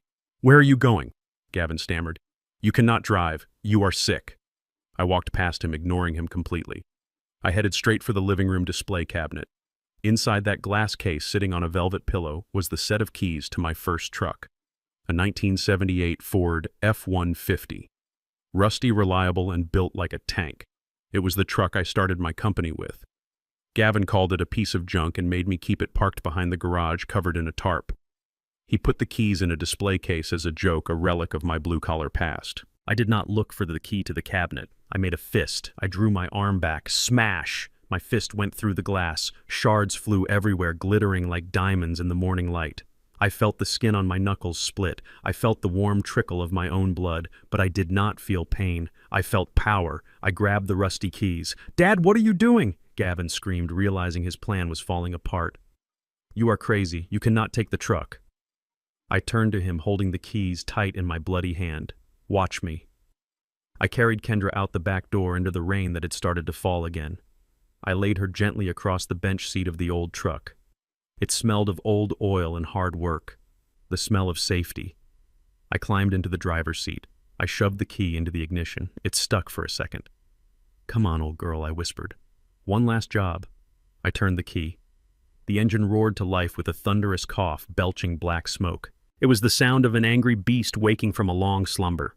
I slammed it into gear and tore out from behind the garage. Mud flew from the tires. I saw Gavin running out the front door. He was holding a remote control, the main gate remote. He pointed it at the massive wrought iron gates at the end of the driveway. The gates began to close. He was locking us in. He was trying to trap us on the property. I looked at the closing gap. It was getting smaller by the second. I looked at Gavin standing on the porch, a smug smile returning to his face. He thought the old truck would stop. He thought I would be afraid to scratch the paint. I floored the accelerator. The truck surged forward. The engine screamed. I gripped the steering wheel with my bloody hands. I did not aim for the gap. I aimed for the center of the gate. "Hold on, Kendra," I shouted. Gavin's smile vanished. He dropped the remote. The truck hit the iron gates at 50 miles per hour. Crash! The sound was deafening. Metal screeched against metal. The heavy iron gates which I had welded myself 30 years ago were ripped off their hinges. They flew open like paper wings. The front grille of the truck crumpled, but the engine kept roaring. We smashed through the barrier, showering the driveway with sparks and twisted metal. We were free. I did not look back at the house. I did not look back at the son-in-law who was now jumping into his Porsche in a panic. I had one mission: get to the clinic. I drove like a madman. I ran every red light. I drove over medians. The old truck rattled and shook, but it held together. "Stay with me, Kendra," I kept yelling over the roar of the engine. "Stay with me, baby. We are almost there." She was groaning in pain, her breathing shallow. I reached over and held her hand, squeezing it in our signal. "Pulse, pulse, pulse. I am here. I am fighting." We skidded into the emergency bay of the private clinic 10 minutes later. The truck was smoking. The bumper was dragging on the ground. I kicked the door open and jumped out. "Help!" I screamed. "I need help here." Dr. Aris was already there, waiting by the sliding doors with a gurney. I had texted him the moment I got in the truck. He ran out with 2 nurses.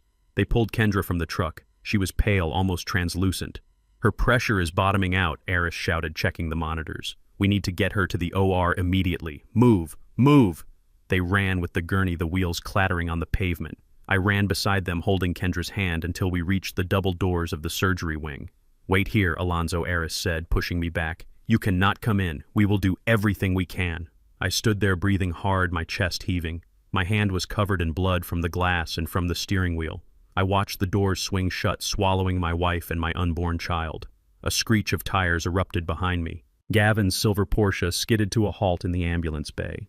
He jumped out, looking disheveled and frantic. He saw me standing by the doors. He ran toward me. "Dad," he panted, trying to look concerned. "Oh, thank God. Did they make it?" I stepped in front of the doors, blocking his path. I was covered in dust, blood, and rain. I looked like a demon rising from the earth. I looked at Gavin. I did not speak. I just stared at him with a cold, absolute hatred. He tried to step around me. "I need to see her, Dad. I need to make sure." I placed my hand on his chest. It was a heavy shove. He stumbled back. "You go nowhere," I said, my voice low and dangerous. "But I am family," he protested. "You are nothing," I spat. At that moment, the surgical light above the door turned red. The operation had begun.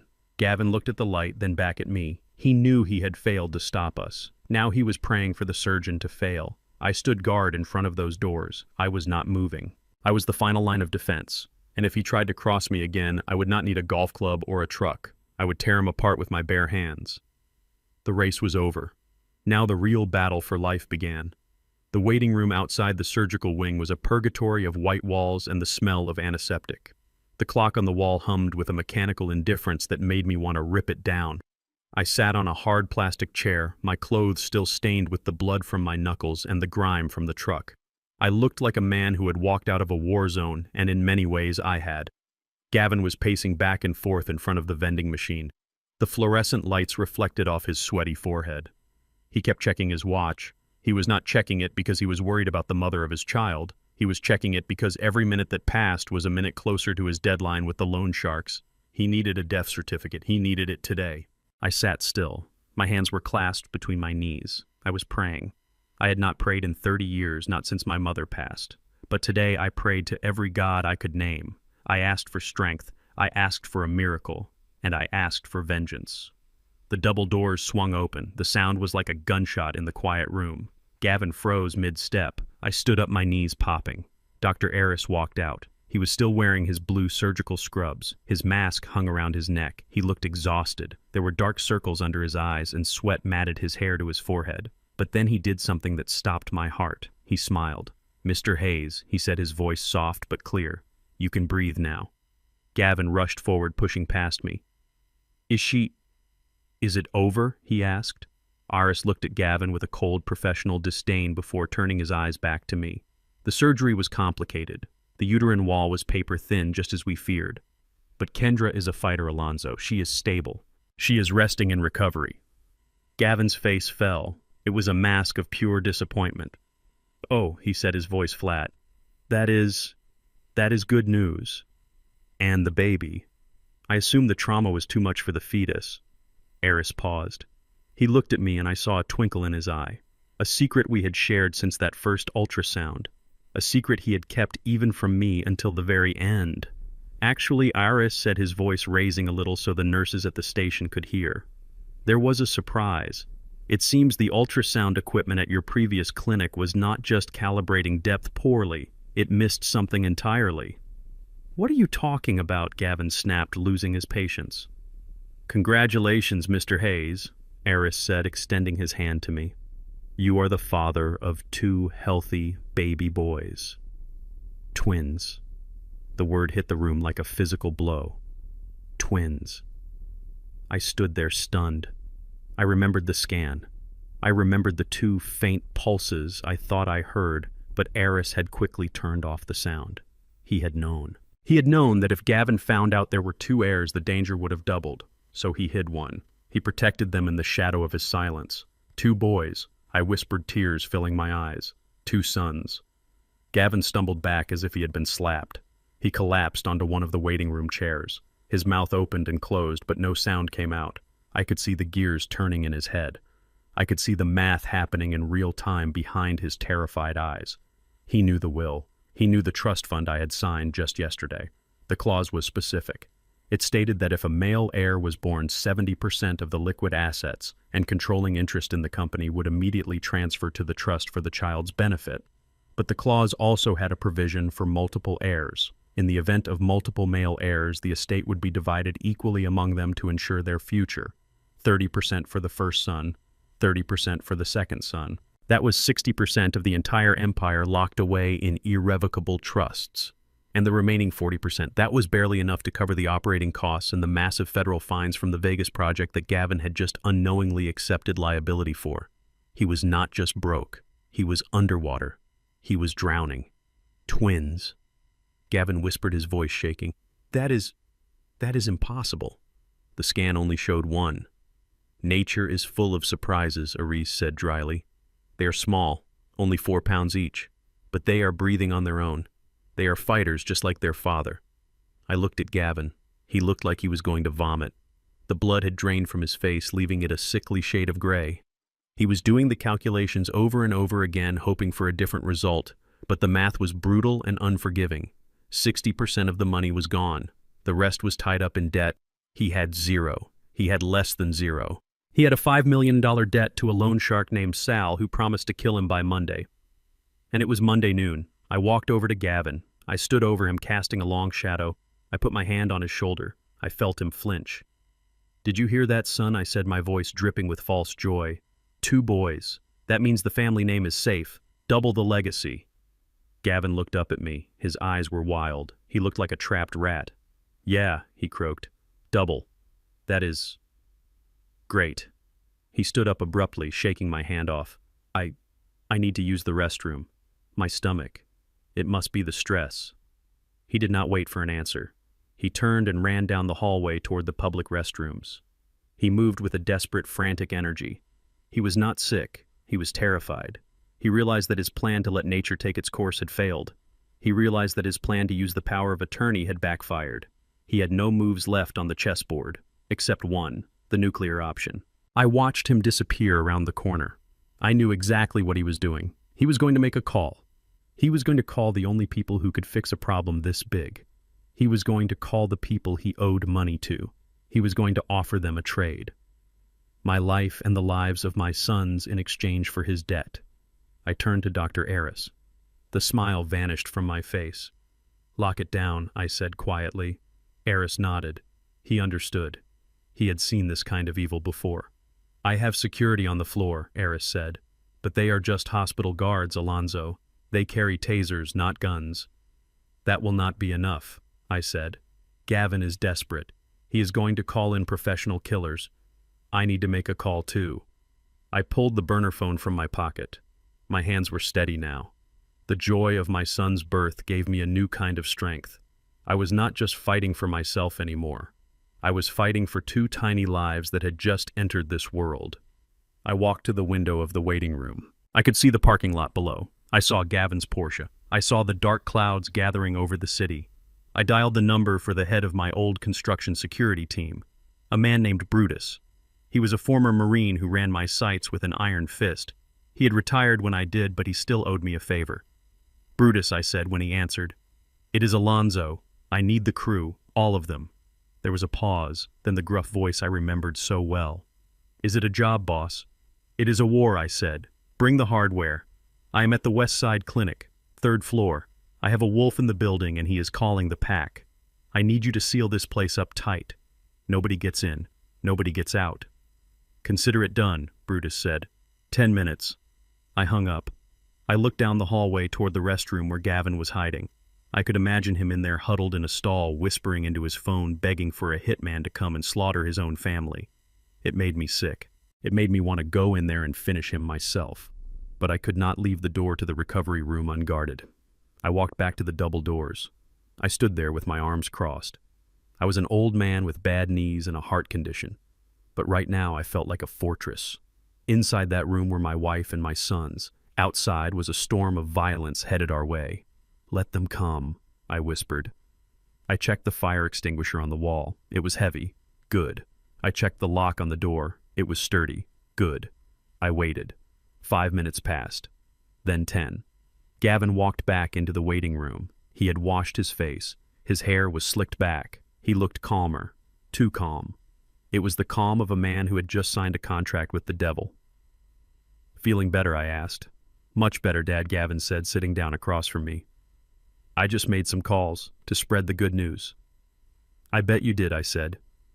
He smiled. It was a cold reptile smile. "You should rest, Dad," he said. "It is going to be a long night." He had no idea how long.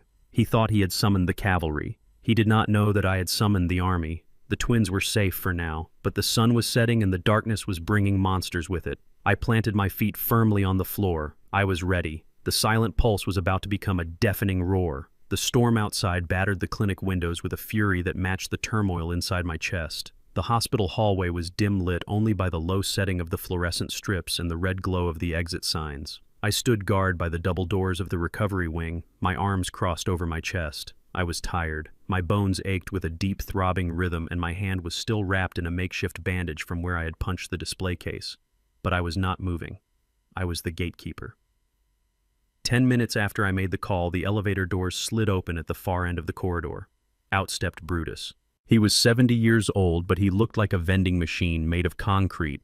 He was wearing a trench coat that could not hide the bulk of his shoulders. Behind him were 3 other men. I knew them all. Tiny, who used to operate the crane and had hands the size of shovels.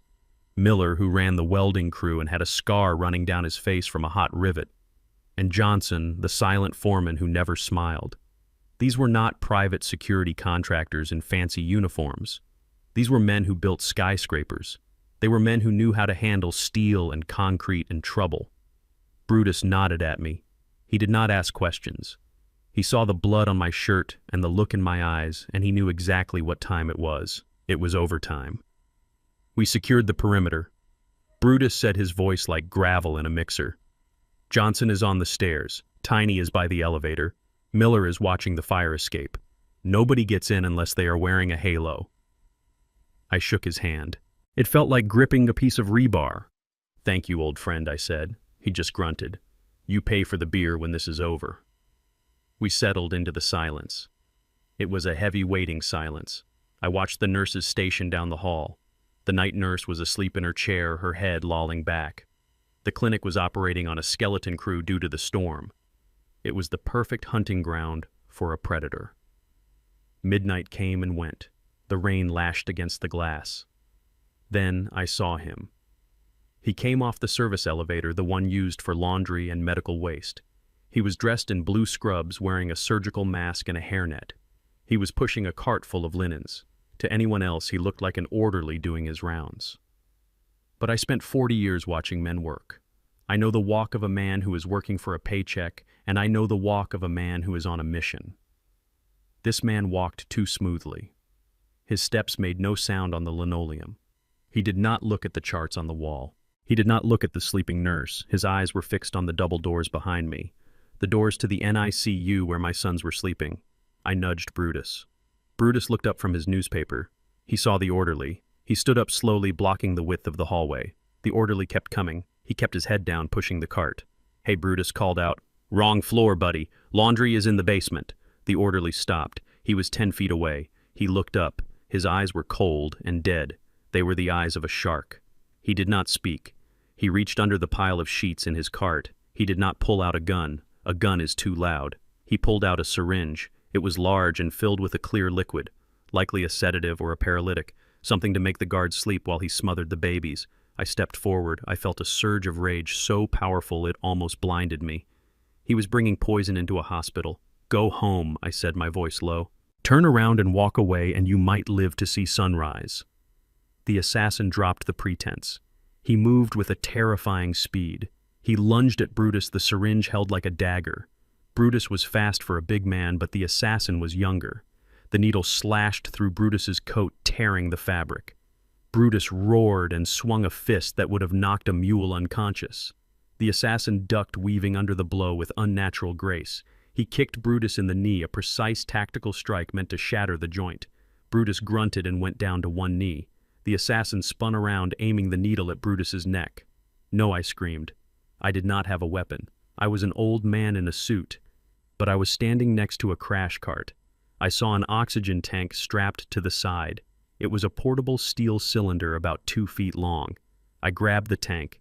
It was heavy. It weighed about 15 pounds. To a young man, that is nothing. To me, it felt like a mountain.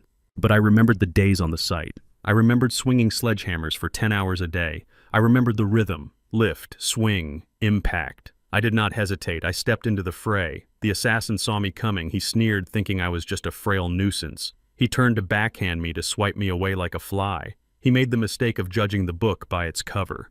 I gripped the neck of the oxygen tank with both hands. I channeled every ounce of frustration, every ounce of fear, every ounce of love for my wife and children into my arms. I pivoted on my hips just like I did on the golf course, but this time I did not hold back. I swung the steel tank in a wide arc. It connected with the assassin's outstretched arm. Crack! The sound of bone breaking echoed through the hallway, loud and wet. The assassin screamed, dropping the syringe. He stumbled back, clutching his shattered arm. He looked at me with shock. He could not believe that the old man in the cardigan had just broken his ulna. But I was not done. I did not stop. Brutus was struggling to get up, his knee injured. The assassin was wounded, but still dangerous. He reached into his waistband with his good hand, pulling out a knife, a jagged combat knife. He lunged at me. I did not retreat. I stepped into his guard. I used the oxygen tank like a shield, blocking the knife thrust. Sparks flew as the blade scraped against the steel cylinder. I am not just a father, I roared, pushing him back. I am a builder, and I bury trash like you under the foundation. I swung the tank again. This time I aimed low. I swung it like a pendulum, targeting his ribs. The steel cylinder slammed into his side. I felt the impact vibrate up my arms. I heard the air leave his lungs in a wet wheeze. He doubled over, gasping for breath. Brutus was up now. He grabbed the assassin by the back of his scrubs and slammed him into the wall. The wall shook. A picture of a smiling baby fell to the floor and shattered. Stay down, Brutus growled, pressing his massive forearm against the assassin's throat. The assassin struggled, kicking and thrashing. He was strong, wiry, and desperate. He managed to get a leg free and kicked me in the stomach. I fell back, hitting the floor hard. The wind was knocked out of me. My vision swam. I saw spots of light dancing in the darkness. My chest burned. My heart was hammering a frantic rhythm that felt like it might explode. But I saw the assassin reaching for the knife he had dropped. His hand was inches from the handle. I could not let him get it. If he got the knife, he would kill Brutus. He would kill me. He would kill my sons. I crawled. I crawled on my hands and knees, ignoring the pain in my ribs. I grabbed the oxygen tank again. I dragged it across the floor. I reached the assassin just as his fingers touched the knife handle. I lifted the tank one last time. I did not have the strength to swing it, so I just let gravity do the work. I dropped the heavy steel bottom of the tank onto his hand. He screamed again, a high-pitched sound of agony. Brutus capitalized on the moment. He landed a solid right hook to the assassin's jaw. The assassin's head snapped back. His eyes rolled up into his head. He slumped to the floor, unconscious. Silence returned to the hallway. The only sound was the heavy breathing of two old men. Brutus leaned against the wall, clutching his knee. "You okay, boss?" he wheezed. I sat on the floor, leaning against the crash cart. I wiped sweat and blood from my forehead. "I am alive," I said. "That is enough." I looked at the assassin. He was young, maybe 30. He had a handsome face now marred by violence. He was just a tool, a weapon bought and paid for. "Check his pockets," I said. Brutus limped over and patted down the unconscious man. He pulled out a wallet, a set of car keys, and a smartphone. The screen was cracked from the fight. Brutus handed me the phone. It was locked. "Use his finger," I said, pointing to the hand I had crushed. Brutus grabbed the assassin's limp hand and pressed his thumb against the sensor. The phone unlocked. I opened the Messages app. My hands were shaking uncontrollably now, the adrenaline fading, leaving only shock. The top message thread was labeled simply Client. I opened it. The most recent message was sent 10 minutes ago. It read, "The old man is at the door. Do not hesitate. Make it look like a robbery gone wrong. Double fee if you burn the recovery room. No witnesses. Burn the recovery room. He wanted to burn my wife and children alive." I scrolled up. There was a photo sent by the client. It was a photo of me taken from across the street, and below it a photo of the clinic floor plan. I pressed the call button on the client contact. I held the phone to my ear. It rang once, twice. Then I heard a voice I knew better than my own. A voice I had welcomed into my home. "Is it done?" Gavin whispered. His voice was trembling with hope. "Is he dead?" I did not speak for a long moment. I let him hear my breathing. I let him hear the silence of his failure. "Hello, Gavin," I said, my voice raspy and cold. There was a strangled sound on the other end, like a man choking on a bone. "Dad," Gavin squeaked. "No," I said, "not Dad. You lost the right to use that word when you ordered a fire in a nursery." "Dad, wait. I can explain. It is not what you think. I am looking at the man you sent," I said, looking down at the broken assassin. "He is sleeping right now, but the police are coming, and this phone is going into an evidence bag." "Please," Gavin sobbed. "Please, Dad. Sal is going to kill me. You have to help me." I looked at the message again. "Burn the recovery room. You made your bed, son," I said. "Now you die in it." I hung up the phone. I looked at Brutus. He was smiling a bloody, grim smile. "Nice swing, boss," Brutus said, nodding at the oxygen tank. I stood up, using the tank as a crutch. I felt old. I felt broken. But I also felt lighter than I had in years. The threat was neutralized. The evidence was secured. "Tie him up," I said, "and call the police. Tell them to bring a lot of handcuffs." I walked back to the double doors of the recovery wing. I looked through the small glass window. Inside, I could see a nurse checking the monitors. Everything was peaceful. My family was safe. I slid down the wall and sat on the floor right in front of the door. I placed the oxygen tank across my lap like a sword. I would not move until the police arrived. I closed my eyes and listened to the rain. It sounded like applause. The crystal chandeliers of the grand ballroom at the Palmer House Hilton shimmered with a light that felt too bright for my tired eyes. It had been 1 week since the night of the lockdown at the clinic. 1 week since I swung an oxygen tank like a sledgehammer and broke the arm of a man sent to murder my children. The police had cleaned up the mess quietly. I had asked for a delay in the public arrest. I told the detective that I needed a few days to secure the company assets and ensure the safety of my employees before the scandal broke. But that was not the whole truth. The truth was that I wanted to choose the venue for Gavin's execution. A jail cell was too private. A courtroom was too sterile. I wanted to do it here in front of the 500 most powerful people in Chicago. I wanted to do it at the annual Hayes Foundation Gala. I stood in the shadows of the mezzanine looking down at the crowd. The room was filled with tuxedos and designer gowns. The air smelled of expensive perfume and roasted duck. Down there, circulating among the senators and the CEOs, were Gavin and Jasmine. They looked impeccable. Gavin was wearing a custom Armani suit that fit him perfectly. Jasmine was dripping in diamonds that belonged to her mother. They were smiling, shaking hands, and playing the part of the devoted successors. They thought I was still in the hospital recovering from the stress of the birth. They thought the assassin had kept his mouth shut. They thought they had one last chance to seize the narrative before the walls closed in. They were wrong. I adjusted the cuffs of my tuxedo. It felt a little loose. I had lost weight in the last month. The thallium was out of my system, but the toll it took on my body was real. My hands, however, were steady. I walked to the edge of the balcony and signaled to Brutus, who was standing by the sound booth. He nodded. The stage was set. Down below, the music faded. A spotlight hit the center stage. Gavin walked up to the microphone. He looked confident. He looked like a man who owned the room. He did not know that he was standing on a trapdoor and I was holding the lever. Good evening, everyone, Gavin said, his voice smooth and charming. Thank you all for coming tonight to celebrate the legacy of Hayes Construction. As many of you know, my father-in-law, Alonzo Hayes, could not be here tonight. His health has been fragile lately. A murmur of sympathy rippled through the crowd. Jasmine dabbed at her dry eyes with a silk handkerchief. It was a masterful performance. It breaks my heart to see such a titan of industry struggle with his mind. Gavin continued, his voice dropping to a somber register. But we as a family are stepping up. Jasmine and I are ready to carry the torch.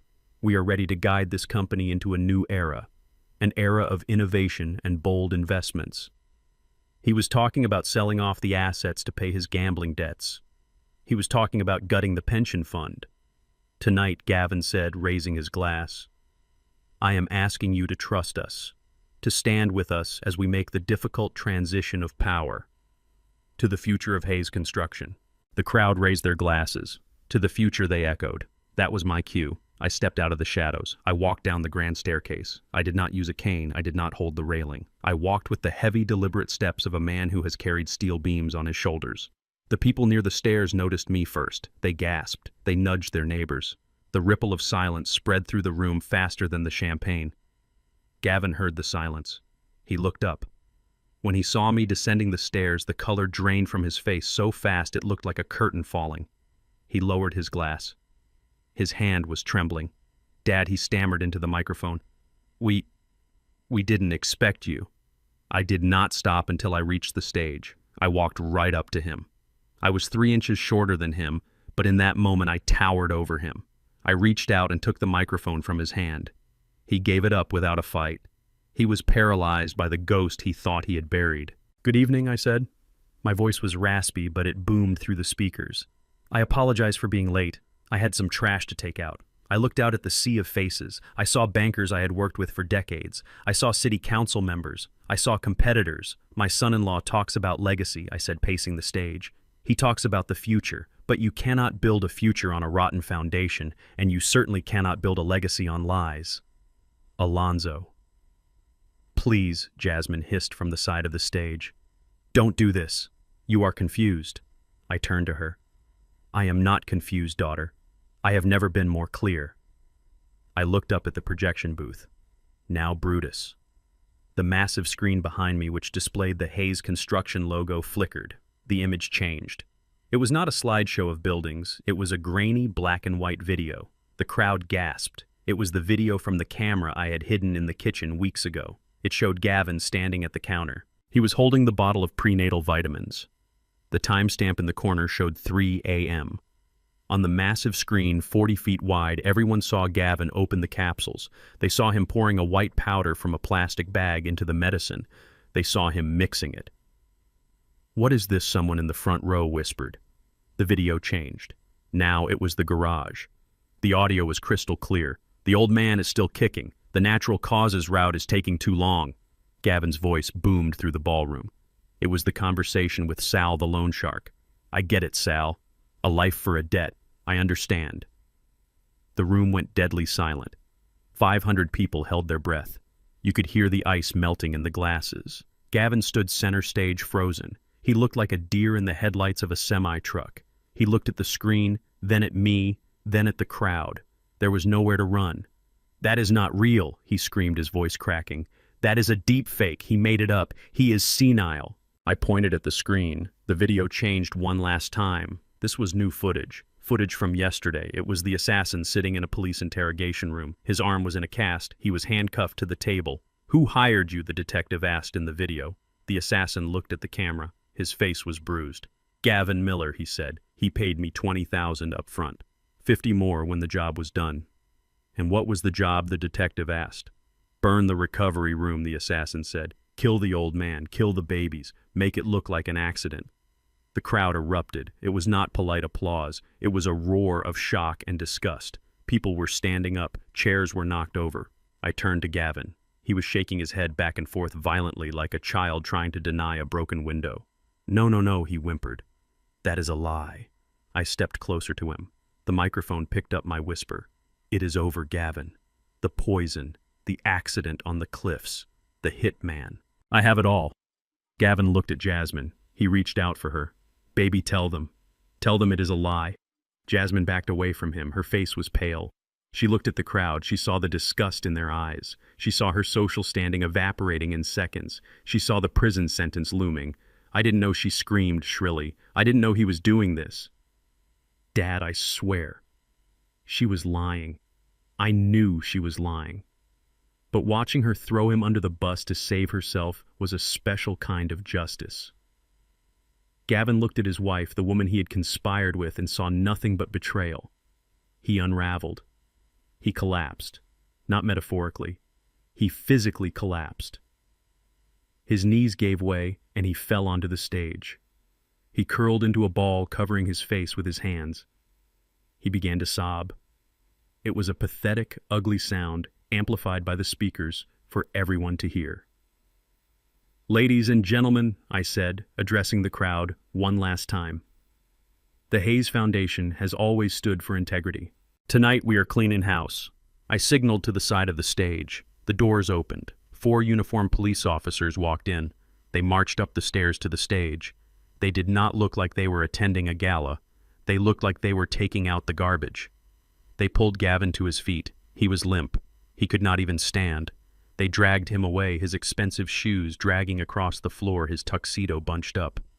"Dad, please," he wailed as they hauled him off. "I am sorry. I will pay it back." The officers stopped in front of Jasmine. She froze. "Mrs. Miller," one of the officers said, "we have a warrant for your arrest as an accomplice to attempted murder and fraud." Jasmine's eyes rolled back in her head. She let out a small, soft sigh and crumpled to the floor in a dead faint. It might have been real or it might have been acting. I did not care. The officers picked her up and carried her out behind her husband. The ballroom was chaotic. People were shouting, taking photos, calling their lawyers. I stood alone on the stage. The screen behind me went black. The show was over. I walked to the edge of the stage and looked down at the empty spot where my family used to be. I felt a heavy weight lift off my chest. The cancer had been cut out. The rot was gone. I looked up at the balcony where Brutus was standing. He gave me a thumbs up. I walked off the stage. I did not stop to talk to the senators or the bankers. I did not stop to give interviews to the press. I walked straight out the back door into the cool night air. My car was waiting. I got in. "Take me to the hospital," I told the driver. "I have 2 sons waiting for a bedtime story." As the car pulled away, I looked back at the hotel. The lights were still shining, but the party was over. The reveal was complete. Now all that was left was the rebuilding. And that was what I did best. The silence in the ballroom was absolute. 500 people stood frozen in their tracks, their champagne glasses forgotten in their hands. The only sound was the hum of the microphone and the ragged breathing of the man lying broken on the stage floor. Gavin looked up at me with eyes red from weeping. He looked small. He looked like a child who had broken a vase and was waiting for the belt. But I was not his father, and I was not there to discipline him. I was there to end him. I gripped the microphone stand with my good hand. My knuckles were white. I looked out at the sea of faces. I saw the shock. I saw the disgust. But mostly I saw the realization dawning on them that they were witnessing something biblical. They were watching a man reap exactly what he had sown. "You all saw the video," I said, my voice booming through the speakers, filling every corner of the room. "You saw the poison. You heard the hitman. But there is one thing you did not see." I reached into the inside pocket of my tuxedo. I pulled out a folded piece of paper. It was the document I had signed on Sunday. The transfer of power.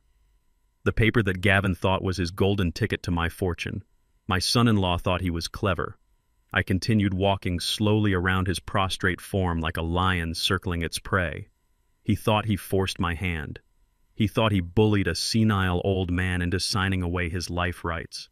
He thought this signature gave him control over my bank accounts, my properties, and my medical decisions.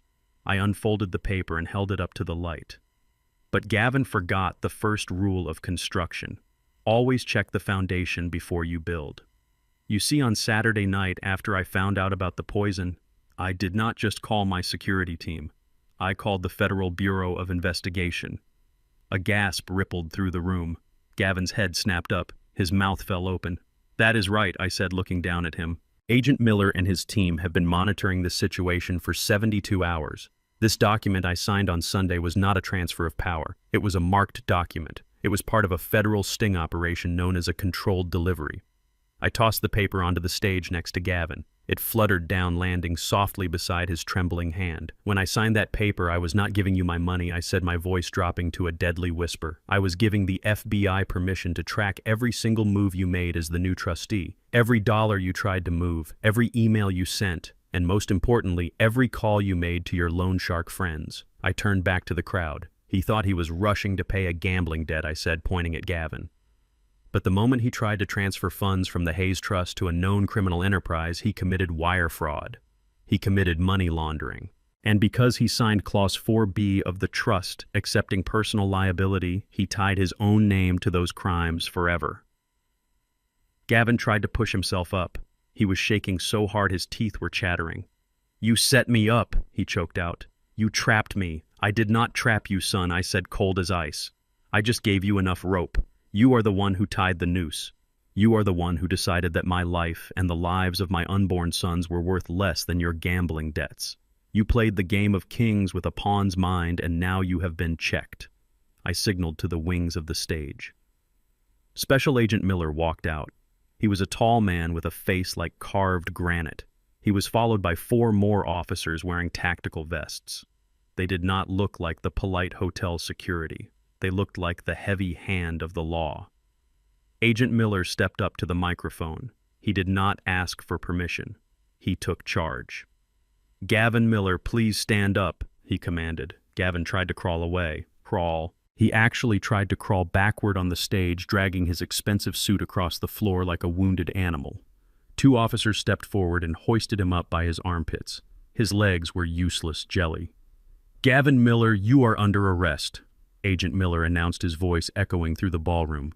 "You are charged with 3 counts of attempted murder, conspiracy to commit capital murder, wire fraud in the 1st degree, elder abuse, aggravated assault, and possession of a controlled substance with intent to kill." The list of charges went on and on. It was a litany of sins. Each charge felt like a physical blow to Gavin. He sagged lower and lower in the officer's grip. Furthermore, Agent Miller continued reading from a warrant. "Your assets have been frozen. The Porsche outside has been seized. Your personal accounts have been drained to pay the restitution clause in the trust you signed. You are not just going to prison, Mr. Miller. You are going to prison penniless." Penniless. The words seemed to hurt Gavin more than the murder charges. He had spent his whole life chasing money, worshipping it, killing for it. And now in the blink of an eye, he had lost it all. He had lost the house. He had lost the cars. He had lost the status. He was nothing more than a number in the system. "No," Gavin wailed. "It is a mistake. I can fix this. Dad, please tell them. I can fix this." He looked at me with desperate, pleading eyes. He looked for the father-in-law who had bailed him out so many times before. He looked for the man who had paid his debts, who had bought him cars, who had welcomed him into the family. But that man was gone. That man had died the moment he saw the thallium report. I walked over to him. The officers held him tight, but they let me approach. I stood inches from his face. I could smell the sweat of his fear. I could smell the expensive cologne that could not hide the stench of his betrayal. I leaned in close. I wanted this to be intimate. I wanted my words to be the last thing he heard before the cell door slammed shut. "You called me a vegetable," I whispered. "You told your friends I was a senile old man who was taking too long to die. You laughed about burying me." Gavin sobbed, shaking his head. "Look at me," I commanded. He forced his eyes to meet mine. "I am Alonzo Hayes," I said, my voice trembling with suppressed rage. "I built this city. I have poured concrete that will last 100 years. I have weathered storms that would snap you in half. You thought you could tear down my house. You thought you could crumble my foundation." I reached out and patted his cheek. It was not a gentle pat. It was a hard, stinging tap, a gesture of total dominance. "You forgot one thing, boy," I hissed. "I am the one who poured the cement, and tonight I am burying you in it." I stepped back. "Get him out of my sight," I said to the officers. They began to drag him away. Gavin started screaming. He screamed for his lawyer. He screamed for mercy. He screamed my name. "Dad, Dad, I am sorry." I watched him go. I watched them drag him down the stairs, across the dance floor, past the horrified guests. He was kicking and screaming, losing his shoes, leaving a trail of humiliation in his wake. The ballroom doors swung open and then shut, swallowing him into the night. The silence returned. But this time, it was different. It was lighter. The air felt cleaner. The poison had been purged. I turned back to the microphone. I looked at the crowd. I looked at the people who had come to celebrate a legacy. "Thank you for coming," I said simply. "Please enjoy the dessert. The chocolate mousse is excellent." I placed the microphone back on the stand. I straightened my tuxedo jacket. I walked off the stage with my head held high. I walked past the tables where people were staring at me with awe. I did not stop. I did not smile. I just kept walking. I made my way to the exit. Brutus was waiting for me by the door. He opened it, and the cool night air hit my face. It smelled of rain and exhaust and freedom. "Did he cry?" Brutus asked. "Like a baby," I said. "Good." Brutus grunted. My car was waiting at the curb. I climbed into the back seat. I leaned my head back against the leather headrest. My body was exhausted. My hands were shaking again, not from act, but from the sheer release of tension. But I was smiling. "Take me to the hospital," I told the driver. "I have a wife to kiss and 2 sons to meet." The car pulled away into the Chicago night, leaving the hotel and the wreckage of Gavin's life in the rearview mirror. I watched the city lights blur past the buildings I had built, standing tall and proud against the sky. They were strong. They were enduring. And so was I. The payoff was complete. Justice had been served not with a gavel, but with a sledgehammer. And now the only thing left to build was a future for the 2 little boys waiting for me in the recovery room. A future where the name Hayes stood for strength, honor, and the unbreakable will of a father who refused to die. The morning after the gala, I went to the police precinct. I did not go to give a statement or to press charges because the FBI had already handled that. I went to say goodbye. Jasmine was sitting in a small interrogation room, handcuffed to a metal table. She looked nothing like the woman who had dripped in diamonds the night before. Her makeup was smeared down her cheeks in black streaks, and her expensive gown was wrinkled and stained. When she saw me walk through the door, she tried to stand up, but the chain pulled her back down. Her eyes lit up with a desperate, pathetic hope. "Daddy," she cried out, her voice cracking. "Oh, thank God you came. You have to tell them. You have to tell them I did not know anything. It was all Gavin. He is a monster, Daddy. He tricked me." I pulled out the metal chair opposite her and sat down slowly. I did not speak, I just looked at her. I looked for the little girl who used to sit on my lap and ask for pony rides. I looked for the teenager I had taught to drive. I looked for the woman I had walked down the aisle, but I could not find them. All I could see was the person who held a camera phone steady while I screamed in pain. All I could see was the person who sat in my living room discussing my murder as if it were a renovation project. He made me do it. Jasmine sobbed, the tears flowing freely now. He said if I didn't help him, he would leave me. He said we would be poor. I was scared, Daddy. I was just a victim, too. I placed my hands on the cold metal table. My wedding ring clicked against the surface. "You were not a victim, Jasmine," I said, my voice low and steady. "You were an accomplice." "No!" she shrieked, shaking her head violently. "I never touched the poison. I never called the hitman. I just wanted us to be a family again." I reached into my pocket and pulled out a USB drive. I set it on the table between us. "This is the footage from the kitchen," I said. "It captures audio perfectly. I heard you, Jasmine. I heard you ask Gavin if the poison would hurt. I heard you ask how long it would take for me to die. And I heard you say that you hoped it would be quick so you could book your vacation to the Maldives." She froze. Her mouth opened, but no sound came out. The lie died in her throat. "You did not do it for love," I continued. "You did it for money. You watched your husband mix rat poison into your father's drink, and you did not call the police. You did not warn me. You just checked the balance of your trust fund." She slumped in her chair, defeated. The mask of the innocent daughter fell away, revealing the cold, hard greed underneath. "So what happens now?" she whispered. "Are you going to let me rot in here?" I leaned back in my chair. I had spent the entire night thinking about this decision. Part of me, the part that was still a father, wanted to hire the best lawyers money could buy and get her a reduced sentence. But the part of me that was a builder knew that you cannot fix a house that is rotten to the core. You have to condemn it. I have spoken to the district attorney, I said. Because you cooperated with the arrest, and because you are my daughter, I have arranged a plea deal. You will serve 5 years in a minimum security facility for fraud and conspiracy.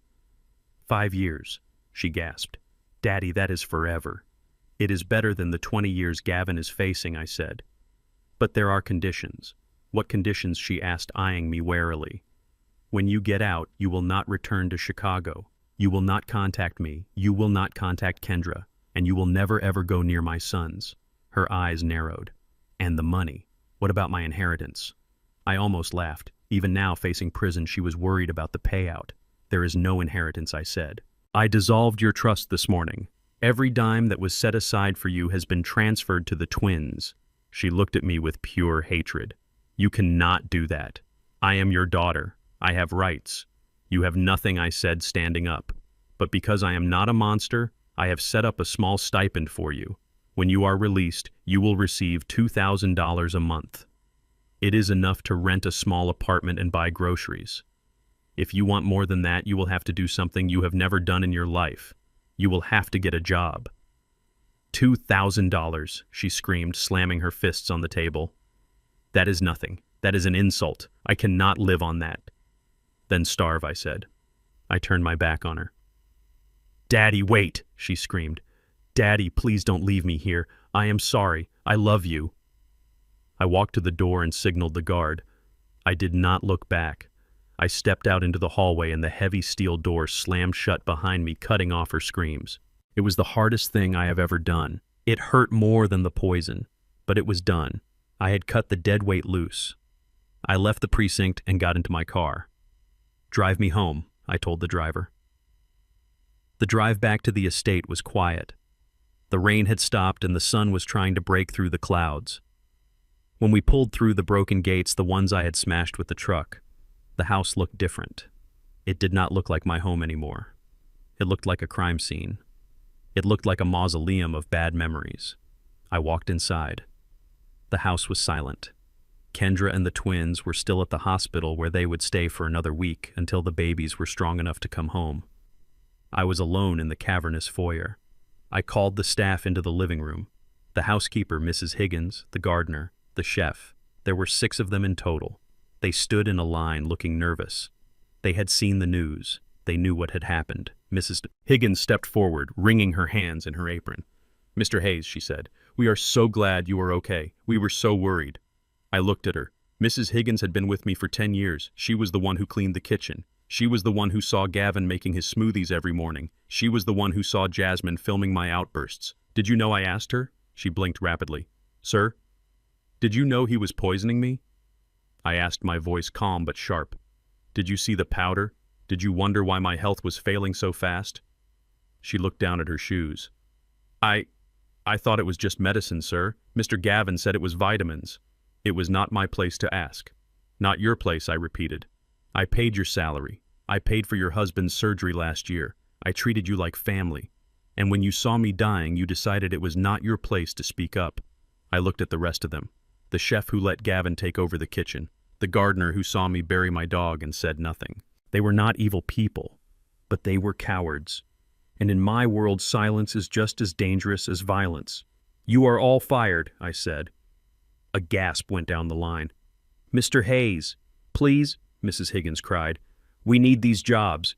You have 1 hour to pack your things, I said, checking my watch. Your final checks will be mailed to you. If you are not off the property in 60 minutes, I will have security remove you. I turned and walked away, leaving them standing there in shock. I walked through the house room by room. I walked into the kitchen and opened the cabinets. I pulled down the blender Gavin used. I threw it into the trash. I walked into the dining room where I had broken the vase.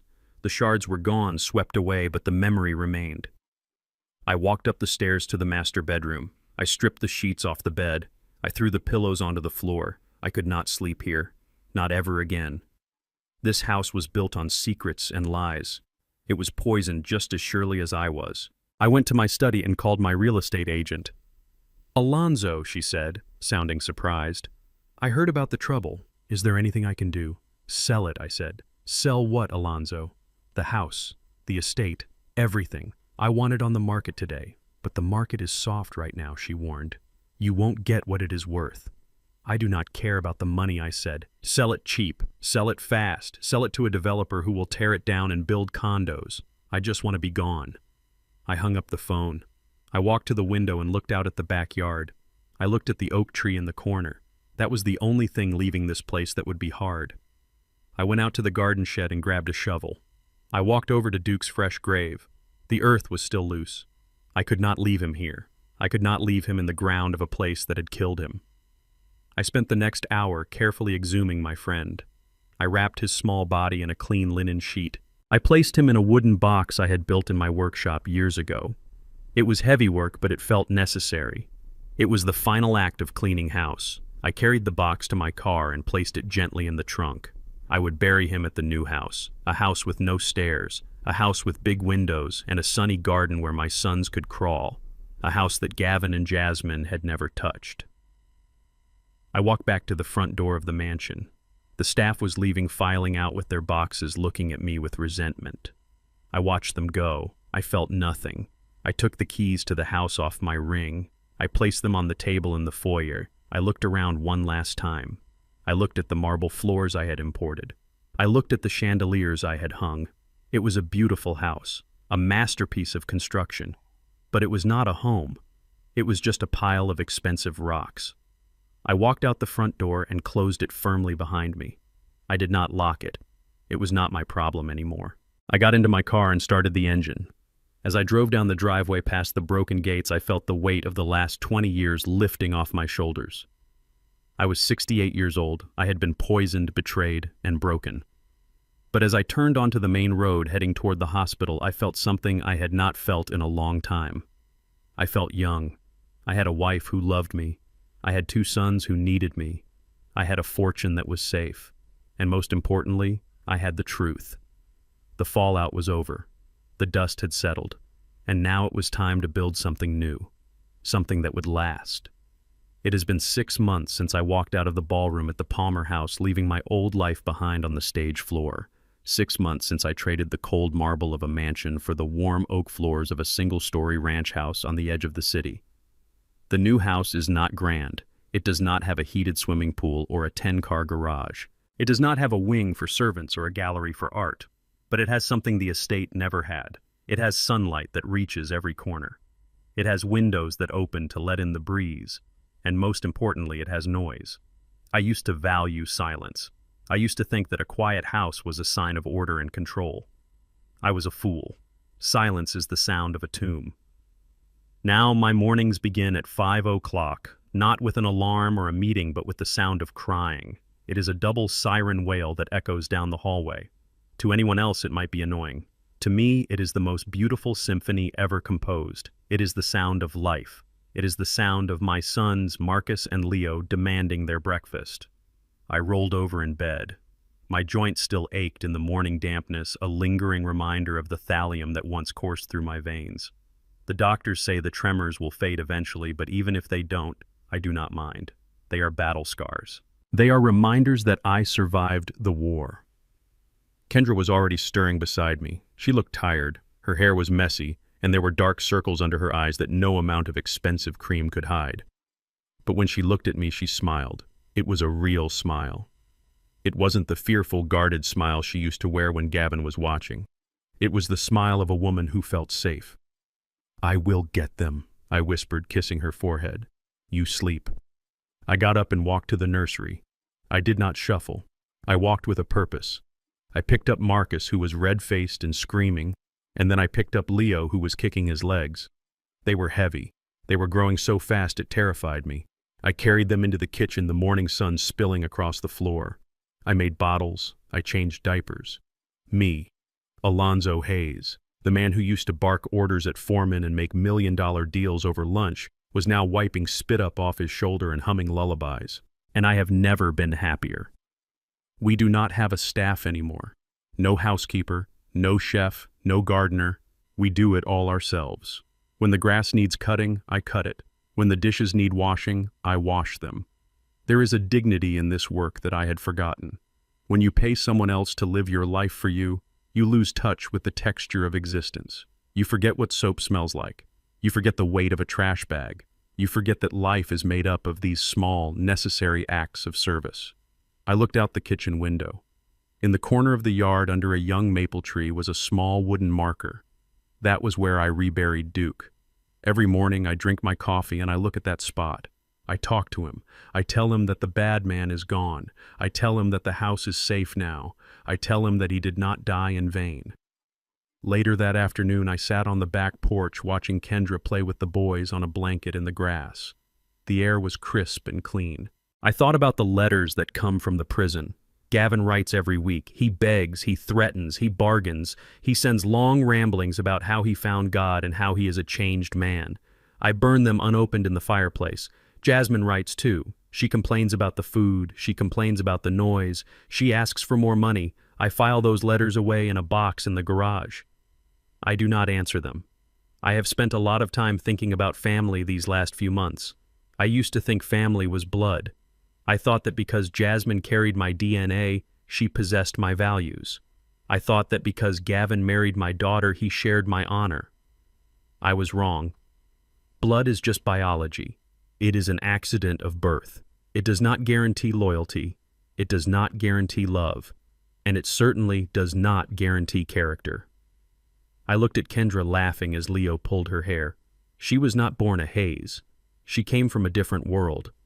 But she stood by me when the fire came. She trusted me when I told her to play along. She is more family to me than the people who share my last name ever were. And Brutus. He comes over every Sunday for a barbecue. He brings beer and tells stories about the old days. He holds the twins with hands that could crush stone and looks at them with pure adoration. He is not my blood. He is my brother. I have learned that you build a family the same way you build a skyscraper. You do not just throw materials together and hope they stick. You choose them carefully. You test them under pressure. You bond them with sweat and trust. And if you find a cracked brick, if you find a piece of steel that is rusting from the inside, you cut it out. You cut it out before it brings the whole structure down. It is a harsh lesson. It cost me my relationship with my daughter. It cost me my innocence. But it saved my life.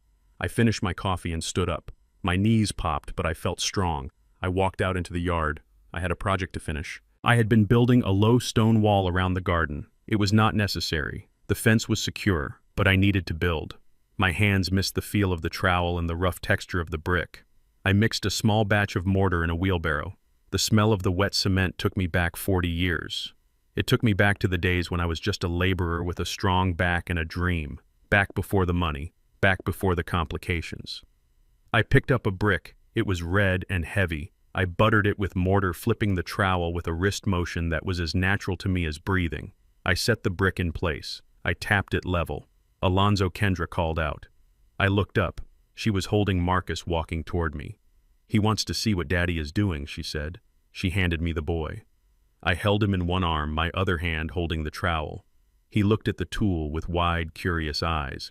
He reached out a tiny, chubby hand and grabbed the handle. I covered his small hand with my large, rough one. "This is a trowel, son," I whispered to him. "This is how we build." I guided his hand. We scooped up a little bit of mortar. We slapped it onto the wall.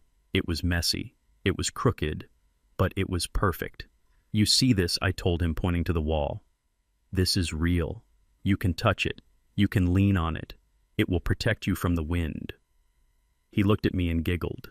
He did not understand the words, but he understood the tone. "I am going to teach you everything I said. I am not going to just leave you a bank account, Marcus. Money is easy to lose. Money makes people lazy. Money makes people cruel. I am going to leave you something better. I am going to leave you a trade. I am going to teach you how to work. I am going to teach you how to sweat. Because when you know how to build with your own hands, you never have to be afraid of losing everything. You can always start over." I looked at Kendra. She was watching us with tears in her eyes. She knew what this moment meant. It was not just playtime. It was an inauguration. I thought about Gavin sitting in his cell dreaming of the millions he lost. He never understood the value of the work. He only wanted the prize. He wanted the penthouse, but he did not want to pour the foundation. That is why he fell.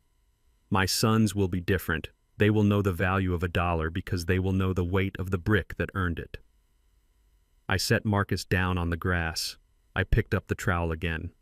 The sun was setting, casting long golden shadows across the new garden. I took a deep breath. The air tasted of soil and cement and peace. My name is Alonzo Hayes. I am 69 years old. I have been poisoned. I have been betrayed. I have been left for dead. But I am still standing. I am still building. And for the first time in a long time, I am looking forward to tomorrow.